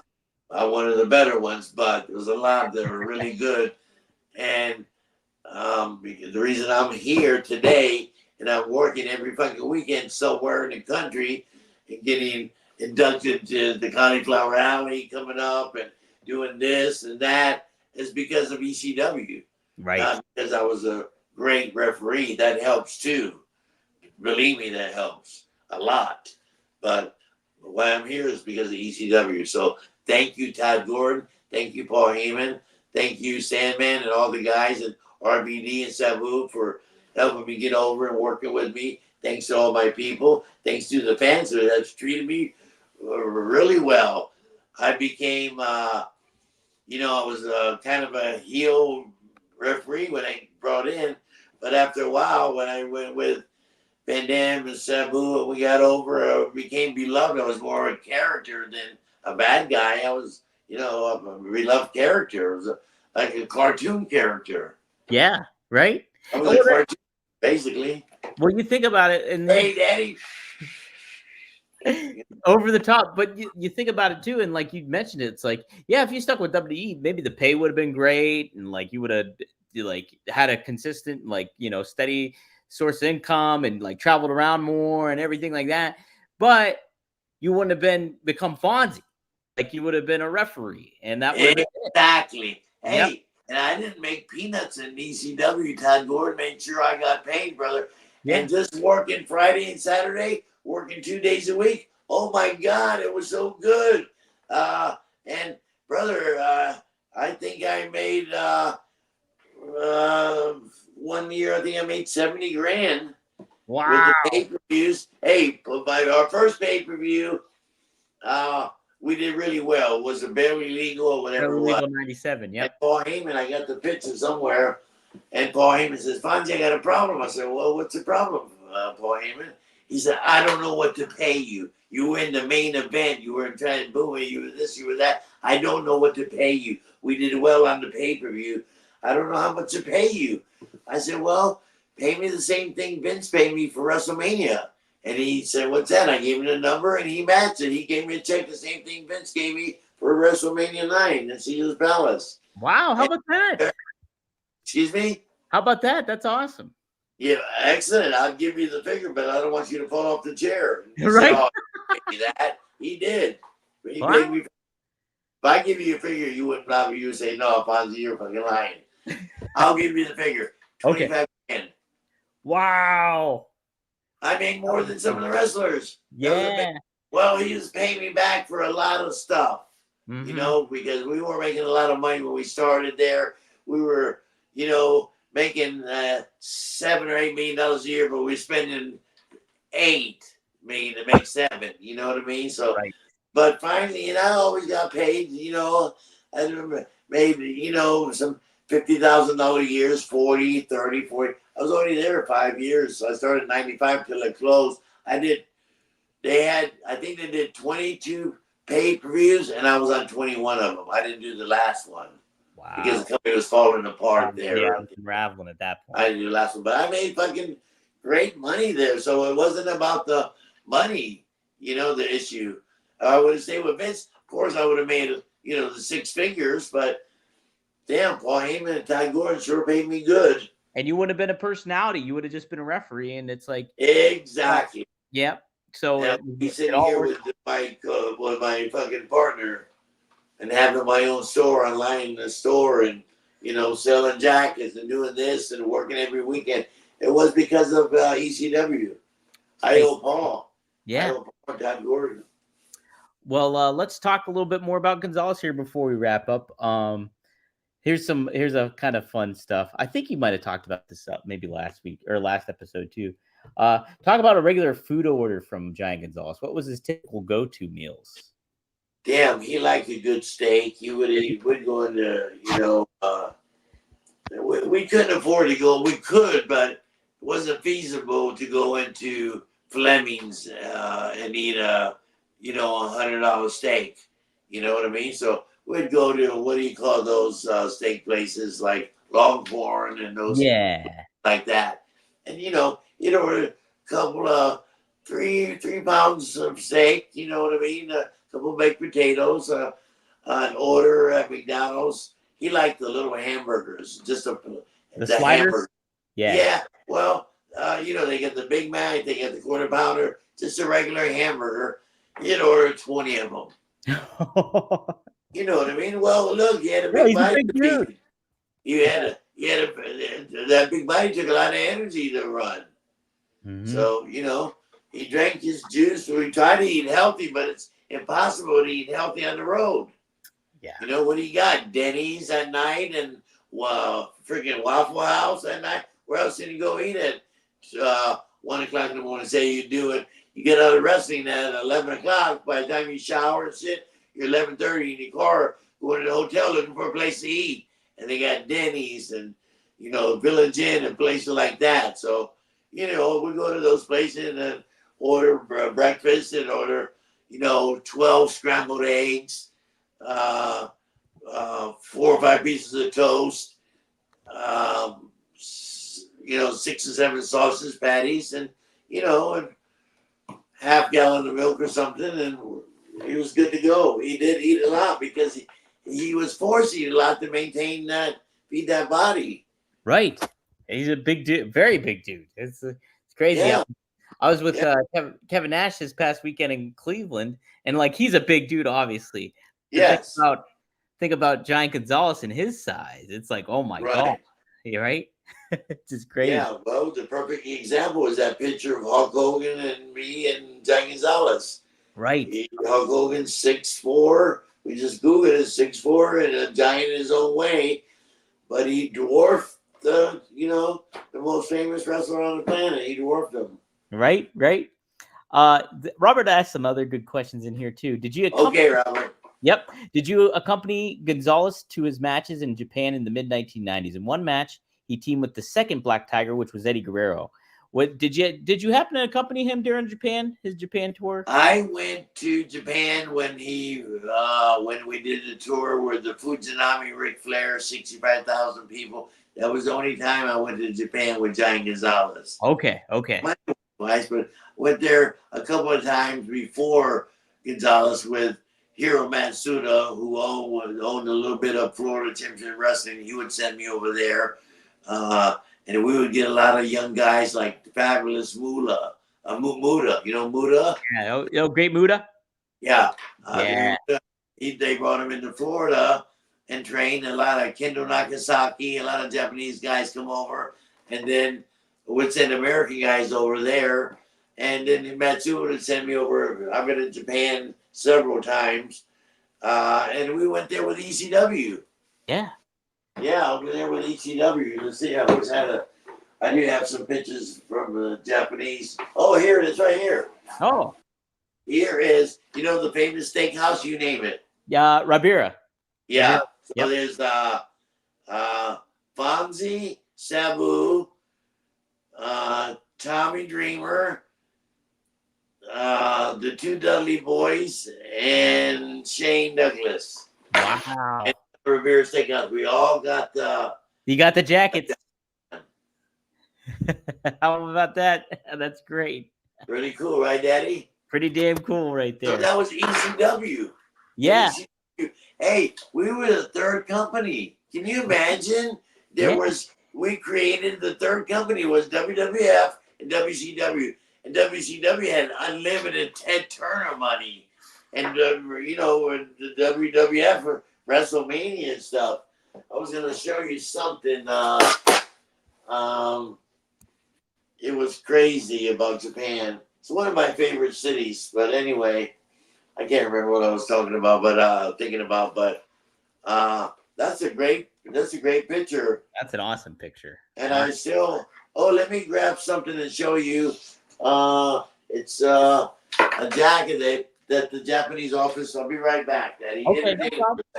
Guys, while Fonzie's gone there, let me tell you too a little about One True Sport. One True Sport is where you can go and get that merchandise that you saw here. I'll pop it up here for you guys to see. So I made new Fonzie merch. So you got the classic referee tee from his EC or management tee from the ECW days. Then I made a classic NWA referee t-shirt that pays homage to Fonzie. And then obviously we have the signature ECW Sabu, Rob Van Dam, Bill Alfonso hat. You can get those by scanning that QR code or go to onetruesport.com. Guys, if you like what you're seeing too, by the way, become a member of One True Sport. We have we have 3 different levels. One is the contender level at $7.99, and you can sign up there. You get early access to the shows. We post them early up on there, the audio versions, so you'll get a private RSS feed. On top of that, too, you'll get my weekly hotline. I give a little hotline update about certain things that I think is intriguing in the business, and maybe some of my experience. Like this past weekend, I talked about my whole SummerSlam experience, who I ran into, everything like that. Gave you a little bit of behind-the-scenes info. So, and then we have the $24.99, which is our workhorse level. From there, you can get bonus episodes that you get. We do interviews with some of the talent.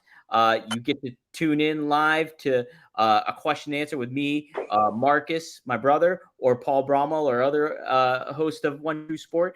So there's certain levels there. And then you can also sign up for the traveling champion level, where you'll get quarterly merch. You'll get a live Q&A with one of our talents behind the scenes. You'll get a birthday shout out. You'll get plenty of other stuff. There's so much different levels you can check out with.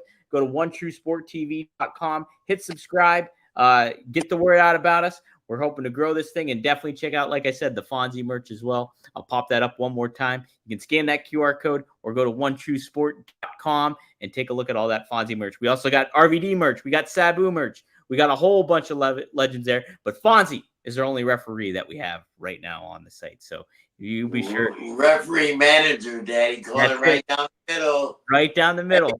So okay, Tokyo is one of my favorite cities. I don't know why. I just love Japan. So, look at that. 1972. They started the company in 72. Yep. That looks great. Heck yeah. Oh, yeah. Look at that. That is, here, hold it over a little bit more, Fonzie, in front. Yeah. Okay. That looks awesome. Yeah. Heck yeah, Fonzie. That looks great. Dang. Little New Japan action. Yeah. Lovely, right? Yeah, so, you can't beat that. I was presented this by Hattori, who was a referee. You know the name, Hattori? Yep, absolutely.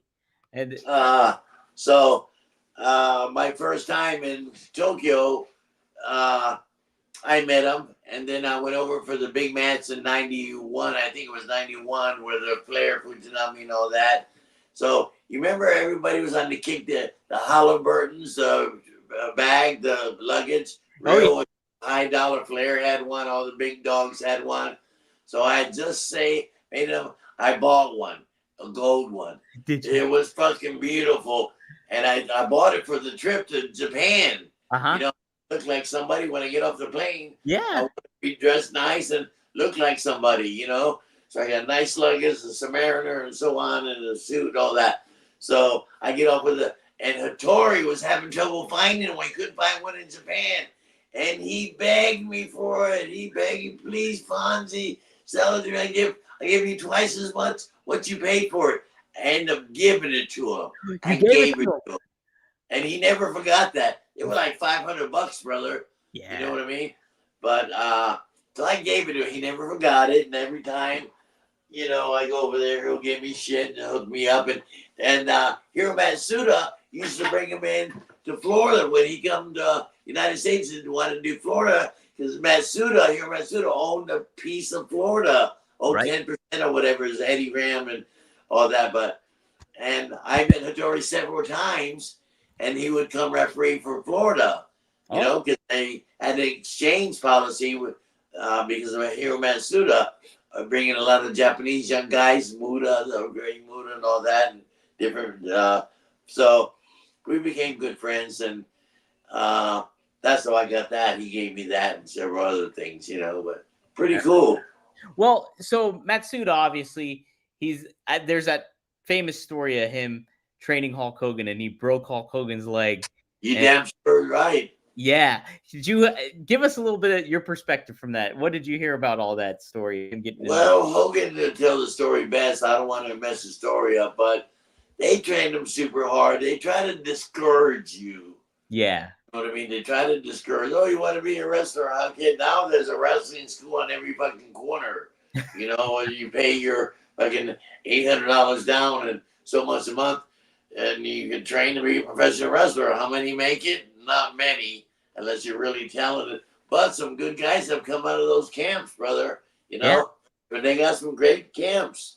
Don't get me wrong, all the schools on hokey there. Some of them, usually most of them are pretty damn good, or else they don't last. Right. So, Hogan came and they tried to discourage him, and back then there was a tight-knit community. It was very hard to break in professional wrestling, and they discouraged them, and they stretched the shit out of the guys, and, hoping they don't come back. Hogan kept coming back, and I don't think Matsuda, I don't know if he broke his leg on purpose, but he may have took it to the limit and something just snapped. Yeah. Mm-hmm. I don't know if he intentionally broke his leg on purpose. And I broke this kid's leg. Fuck him. The Japanese are brutal, brother. Yeah. You know what I mean? I mean, brutal when it comes to wrestling and stuff. And Jack Briscoe who I adored. Jack Briscoe is one of my favorite wrestlers of all time. He's in my Rushmore. Oh. Rushmore and all that. Jack Briscoe.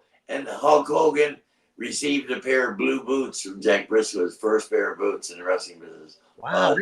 Jack Briscoe gave them to him. Yeah. Ask him when you see him. Okay. Heck yeah. That's awesome. Wow. That's pretty cool. Yeah. I thought that was a neat story of him. Yeah. Great story. Me and Hogan hit it off, because we got the same birthday. Both of our birthdays are next week. I'll be 67, and I think Hogan's going to be 71 or something like that. I think he's the same age as my dad. Same age as my dad. So okay, so he was born in 49 or something. 53. Okay, 53. What was I thinking? I was born in 57. So, but we got the same birthday. We recently just got married. We broke in same company, Eddie Graham and Hiro Matsuda. We got a lot in common. And for some reason, Hogan loves me. You guys got both the 24-inch pythons. Right, Daddy? I'm not no fat, Daddy. Look at you, damn. Yeah, Fonzie, you look great. No fat, Daddy. Heck yeah. Because I eat right. And I train a little bit. I walk my dog all the time, and I don't walk him around the block. I walk him way down there. And, we do good walks. You can't sit still, man. That's it, man. That's it. I'm still having fun, and I'm traveling a lot. It beats up a little bit, but I handle it pretty well. And I love the wrestling. The wrestling business has been so good to me, and I've earned. I can't believe people pay me to sign my name. Yeah. That I met this girl. She's kind of good-looking girl. And she was at one of the shows. She comes up to me and gives me a big hand. Oh, Fonzie, you're my favorite. She says, look. She pulls open a shirt, and she has my signature tattooed on her chest. Really? My wife couldn't believe. I've never kissed a girl. I've never met her. I've never nothing with a girl. She's got Bill Alfonso tattooed right here. Your autograph? It's your signature? Yeah. Wow. Yeah, and she had a copy tattooed on her chest. Wow. Crazy. Wow, how about that? Man, that's a fan, all right.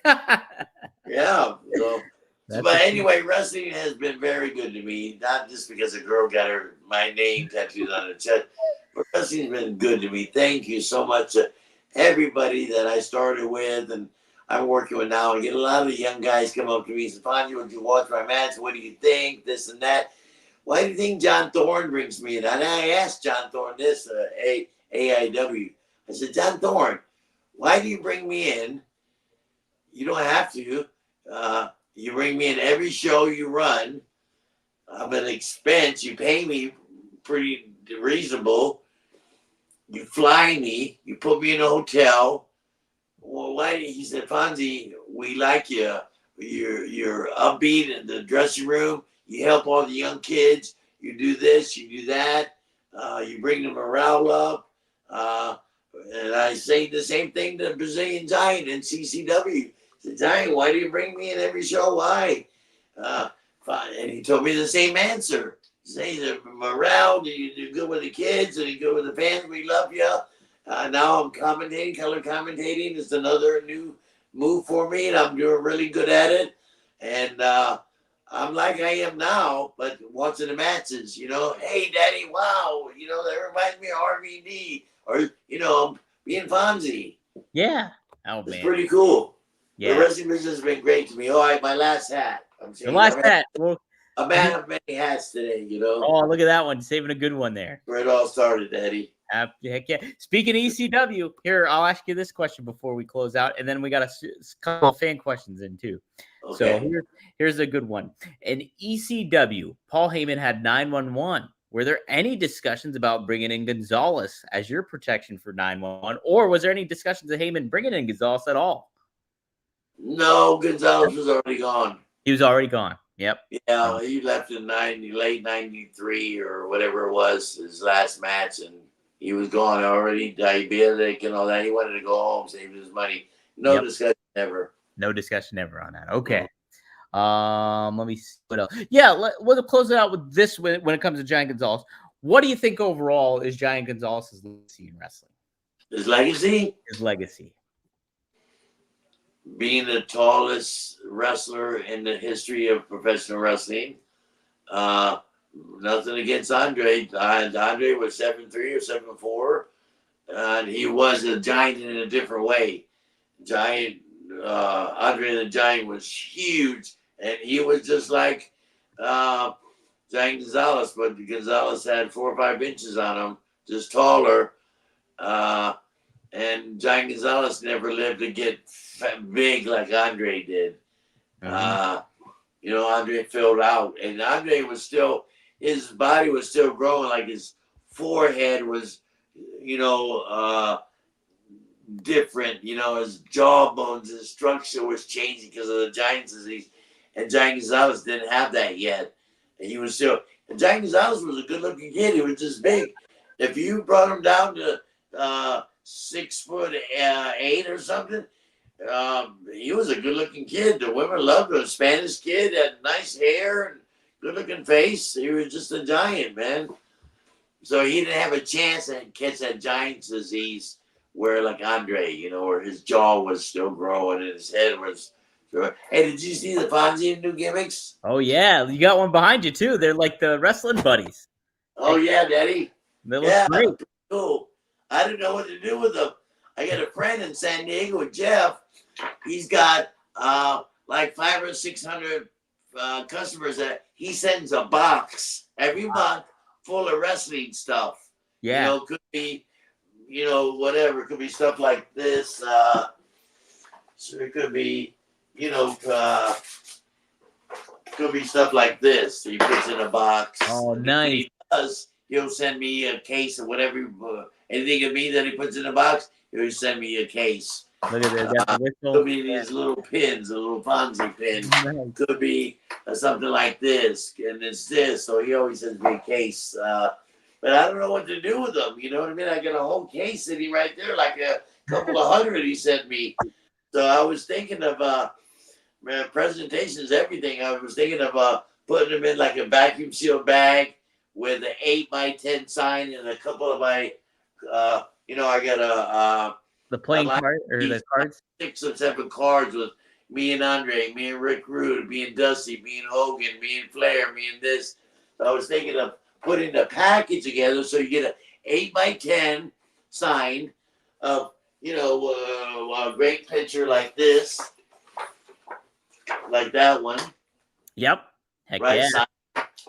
yeah. This and the cards, The cards, yeah. seal it up and sell it for whatever I can get for it. You know what I mean? Yeah. So you get a package. If I try to sell these, I don't know what the hell to ask for them, or what people buy, something like that. I don't know, but they like, presentations, everything. Presentation. Yeah. I make a good presentation with the picture, the cards, the signature of this. I think it'll be okay. FONZIE fan pack, you call it. FONZIE. Yeah, there you go. FONZIE fan pack. Why not? Heck yeah. Speaking of fans, we got some fan questions here. Let's see here. Oh, yeah. So this is, you kind of already talked about this. Matty Marijuana, who's big RVD fan. He's also a member here on One True Sport. He says, "Hey Dom, how was your SummerSlam? And was Fonzie there?" Fonzie, you were there. You were there in Cleveland, Ohio. I sure was, Daddy. Did a show for John Thorne, AIW, Thursday night. A lot of WWE guys come down and say hello. And then I did in Sweetwater or something water the next day, Friday, with Sandman, Francine, Shane Douglas. We did an autograph thing, and it was great. So I was there. Then I flew out and did a show in South Florida Saturday. Yeah, So yeah. I was in Cleveland for 2 days having fun and seeing a lot of my friends. They were all at the hotel. In fact, I stayed right across the street from where the show was. I stayed at Residence Inn, and I could look out my window and see the WWF trucks right in front of me. How about that? That's cool. great. Yeah. She's pretty neat stuff. Yeah, my SummerSlam was great though. I got to hit WrestleCon, so I hung out with RVD, hung out with Kevin Nash, interacted with a whole bunch of guys, Ted DiBiase, Jake Roberts, you name it. There was a lot of cool, Kurt Angle, Sean Waltman. There's a whole bunch of names. Really cool to interact with all those guys and kind of reconnect with some of them that I've seen before and stuff. And so SummerSlam was great. It was a great show too. I got to go to the show and see all that. So and cover it via. They do a hell of a production, don't they? Yeah. Things have been changed in the last year or two. With WWE is changing hands of different promoters, different Vince's out or whatever, and Triple H is doing it, and they just sold some of it. Anyway, what a hell of a production. Right? Hell of a production. Yes, okay. Big production. Big time. Matty also added too, you versus Beulah, you earned so much respect, bro. So he likes it. He loves the Beulah match there, Fonzie. Boy, I beat her ass. It's people love that pick for some reason. Fonzie, man. Holy smokes. If you watch a match, you'll see the blood squirting out. So after the match, the paramedics were working on me, and they couldn't stop the bleeding. So they put this cold steel plate on my head. It's some medical device. They put it on my head and force it and tape me up real tight and rush me to the hospital in an ambulance, Yeah. So I get to the hospital, and they wheel me in, and I get the blood stopped for a minute. It's still leaking a little bit, and a nurse comes up to me, and she, I'm waiting for the doctors. I'm in the emergency room, and she starts untaping me. I said, "Ma'am, I wouldn't do that because," and she says, "Don't tell me what to do. I've been a nurse for 20 years. I know what I'm doing." I said, "Okay." So she untapes, and the steel plate falls off. Blood shoots all over her fucking white outfit. She was fucking pissed. Oh my God. I told you. True story. I said, "Yeah, I'm sorry, but Daddy, but," and finally they got in there with tweezers or whatever and stopped the clamped it, and ended up sewing me up and stapling me up, and they wanted to admit me into the hospital. And I said, "Well, They said, well, observation. You lost so much blood. You know, we don't want to let you go. And I said, no, I got an early flight home. You flying home tomorrow? Oh, no, we don't. So they made me sign a release form because I didn't want to stay in the hospital. Sure. They made me sign a release form, and they said, so I signed a release form. They said, whatever you do, don't drink any alcohol, don't smoke cigarettes or pot, don't take any pills, relax, have somebody with you, spend the night with you, and let them know on your flight that, you know. So I said okay to all that. So they wheeled me out to the Sandman waiting for me. He's got a 44-ounce 7-Eleven big gulp full of vodka and cranberry juice. Those are Percocet in my mouth and lights up a joint. Oh my! So I did exactly what I was not supposed to do. What the fuck were we thinking back then? Right. You guys are crazy, man. Yes. So if we didn't have that blood that night, which I didn't mean to bleed like that, but you know, good thing I didn't because we're still talking about the match. If you ask Paul Heyman to name some of his favorite matches in the history of his business or in the history of ECW, you'll for sure mention the Fonzie Mueller match. If I ever get to interview him, I'll ask him. I'll definitely ask. Yeah. Be great. And you will. You're interview him. I guarantee you're interview him. Oh, thanks. Good guy with Van Damme. He loved Van Damme too. Oh, so, yeah, right? Yeah. You know, and he loves me too. He'd be happy to answer that question. That'd be great. But mention and say, hey, would they name one of your favorite matches in ECW? Okay. And he's gonna say the Fonzie Mueller match. All right. Heck yeah. And there was thousands of matches, literally thousands of matches. Liam chimes in again. He says, "What is the topic next episode going to be for you guys?" Good question. Good question. So I got to thank Robert. Be at Las Vegas. Well, we'll be at Las Vegas, so we're definitely going to cover that after because we'll be at Cauliflower Alley, so we'll cover all that experience, which will be great. But I usually leave it up to Robert DeFelice, our research guys. Like, pick what you want, any good topic, because Fonzie's got a lot he can cover. So anything. So it's usually dealer's choice with Robert DeFelice, our research guy. Tell your research guy I said thank you for that. I definitely will. Please tell him thank you. I said personally. Yeah, he does a great job. He does an awesome job. And guys, so we do have 4 total entries for tonight when it comes to the giveaway. So we'll do the 8x10 giveaway. Let me make sure I have pulled up the right thing. So 2 entries are for Maddie and Liam. So it's either between you two. Whoever is gonna get it, we'll do it. I'm gonna do a random number generator, but let me make sure I have everything lined up here. So how I'll do it here. So Liam, I have Liam in there twice. I have Maddie in there twice. Between you two, you will get. One of you guys will get an 8x10 autograph, and I'm about to determine it right here, right now. Let's see. Yeah, it's a great tracksuit, whatever you want to call it. It's got a hoodie, long sleeve. It's a Puma. The designer is Puma. Yeah.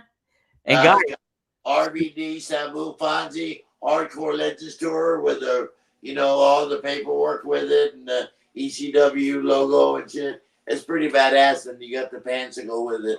That looks, yeah. So you got a whole set. This is our first giveaway. Absolutely. So that will be next week. We'll announce a winner for that one. And we have, I'm going to see how many entries we have right now for that one. So in total for that one, we have, let me make sure. We have Matt twice in here. Matt, I'm going to add him twice. So 1, 2, 3, 4, 5, 6, 7, 8, 9. We have 9 entries for the tracksuit. So we'll announce a winner that way. I might do one more thing for a giveaway for that. So, but the winner for it is Liam. Liam, you win the 8x10 autograph. So Fonzie will send you a photo. We'll get your information. You are a One True Sport member too. So I'll be sure to touch base with you and kind of get your details and stuff. Dominic, get that info and text it to me, and I'll have that out tomorrow. Okay, absolutely. Okay, I'll get it sent in. And Fonzie's choice, but don't worry, Daddy. I'll pick a great picture for you. He'll send you a good one for sure. So. And you guys, just because you enter and don't win a jacket, I'm not trying to sell or push anything, but I do. These are for any of my shows. I always have any of the podcasts that any of the events that I do, the WrestleCons, there are wrestling shows that I do all over the country. I usually bring a couple of cool ones. Those are And awesome. they're all good brands like Nike and, I don't buy no bullshit. It's all fucking badass. You don't mess around with that. No, not at all. Heck yeah. So, guys, man, what a fun episode, Fonzie. I'm happy we got to cover Giant Gonzalez. I learned a lot about him. It's cool to know a little bit more besides just seeing that he was a really big dude and he had a presence in the early 90s. It's neat to know who he was as a person. He was human as shit. He's just like me and you, except he was big. He cried. He was hungry. He loved his mom. Loved his brother. His brother wasn't big. His brother wasn't tall. A little bit tall, but not like that tall. He might have been 6'3" or something, or 6'4". He was a great human, man. Loved the people, humanitarian, cared about the planet and so on, and the poor people in his country, and giving back and stuff. And we'd go out of our way to, if we would do some appearances in high school and go get on the basketball court with the team or something, or you know what I mean, and they'd ask him a question. He'd have a legitimate answer. He played basketball. Yeah. Basketball player. Yeah. And he was great. So he gave back. He was a lovely guy. I wish you would have been able to meet him. I know, and he sounds like a great dude. I'm happy at least though we get to cover him and talk about him in depth and give him the proper respect that he deserves about in the business. Yeah, and you're talking to the right guy. I spent 3 years with him. Yeah, absolutely. Every day for 3 years, but it's size of 5 or 6 times he went home in the 3 years, if that. He would say months at a time. Man. Spent Christmas with me, Spent Thanksgiving with me. Well, they didn't have Thanksgiving in but no. They sure had Christmas, and he spent it with me and my family at my home. That's awesome. That's awesome. Well, I'm happy you got to experience that with him, and he got to experience with you, because Fonzie, you're a great dude, and it's so much fun doing these with you on a bi-weekly basis. We'll get back into the rhythm of it next. So in 2 weeks' time, guys, be on the lookout here. We'll do right down the middle yet again, and we'll announce a winner of the tracksuit too. Look at that. Look at that. Good props to El Gigante, and Giant Gonzalez. So awesome stuff, Fonzie. Guys, thanks for tuning in this week. Appreciate it. Give us a shout out on social media. Follow Fonzie at Alfonso Bill. You can on Twitter. You can follow me at Dominic DeAngelo on Twitter. Fonzie, what's your name on Instagram? It's Bill Fonzie Alfonso. Bill Fonzie Alfonso. So follow him on Instagram too. And Fonzie, is there anything else you want to plug before we wrap up here? Well, I want to say hello to all the wrestling fans around the country and around the world watching this, and they eventually see it. I got a buddy, Abdullah, who's been watching it and loving it. He sells luxury sports cars and shit. I want to buy a new Porsche, but are you fucking crazy? I'm fucking sick. I don't need a new Porsche. I'm happy I got a Hyundai SUV or whatever you call those things. Yeah. Santa Fe or whatever. Pretty cool to travel in, but my buddy sells sports cars. Anyway, I just want to say thank you to all the wrestling fans and the thousands and thousands of people who view this. Very cool. Thank you very much. That's right. We have 1,400 tuning in. So. Wow, 1,400, not bad. Yeah. And then several thousand people will watch this episode during the course of its life. During the course of its life, absolutely. And so, guys, thank you for tuning in. Thanks, RVD, for letting us use his social media. Thanks, Daddy. Yep, and thank you to everybody tuning in here. And, guys, if you like what you're seeing, check out OneTrueSport.com and help us out, too, a little bit, too. So we appreciate everybody. And, Fonzie, I appreciate you. This is always fun, man. I'm looking forward to seeing you in Vegas, baby. Oh, yeah, 100%, Daddy. We're going to have a nice dinner together. Absolutely. My Christine. Heck yeah, I'm excited to meet her too. It's going to be good times. But guys, we'll see you next time here on Right Down the Middle with Bill. So long from the Sunshine State. Heck yeah, Daddy. See you guys.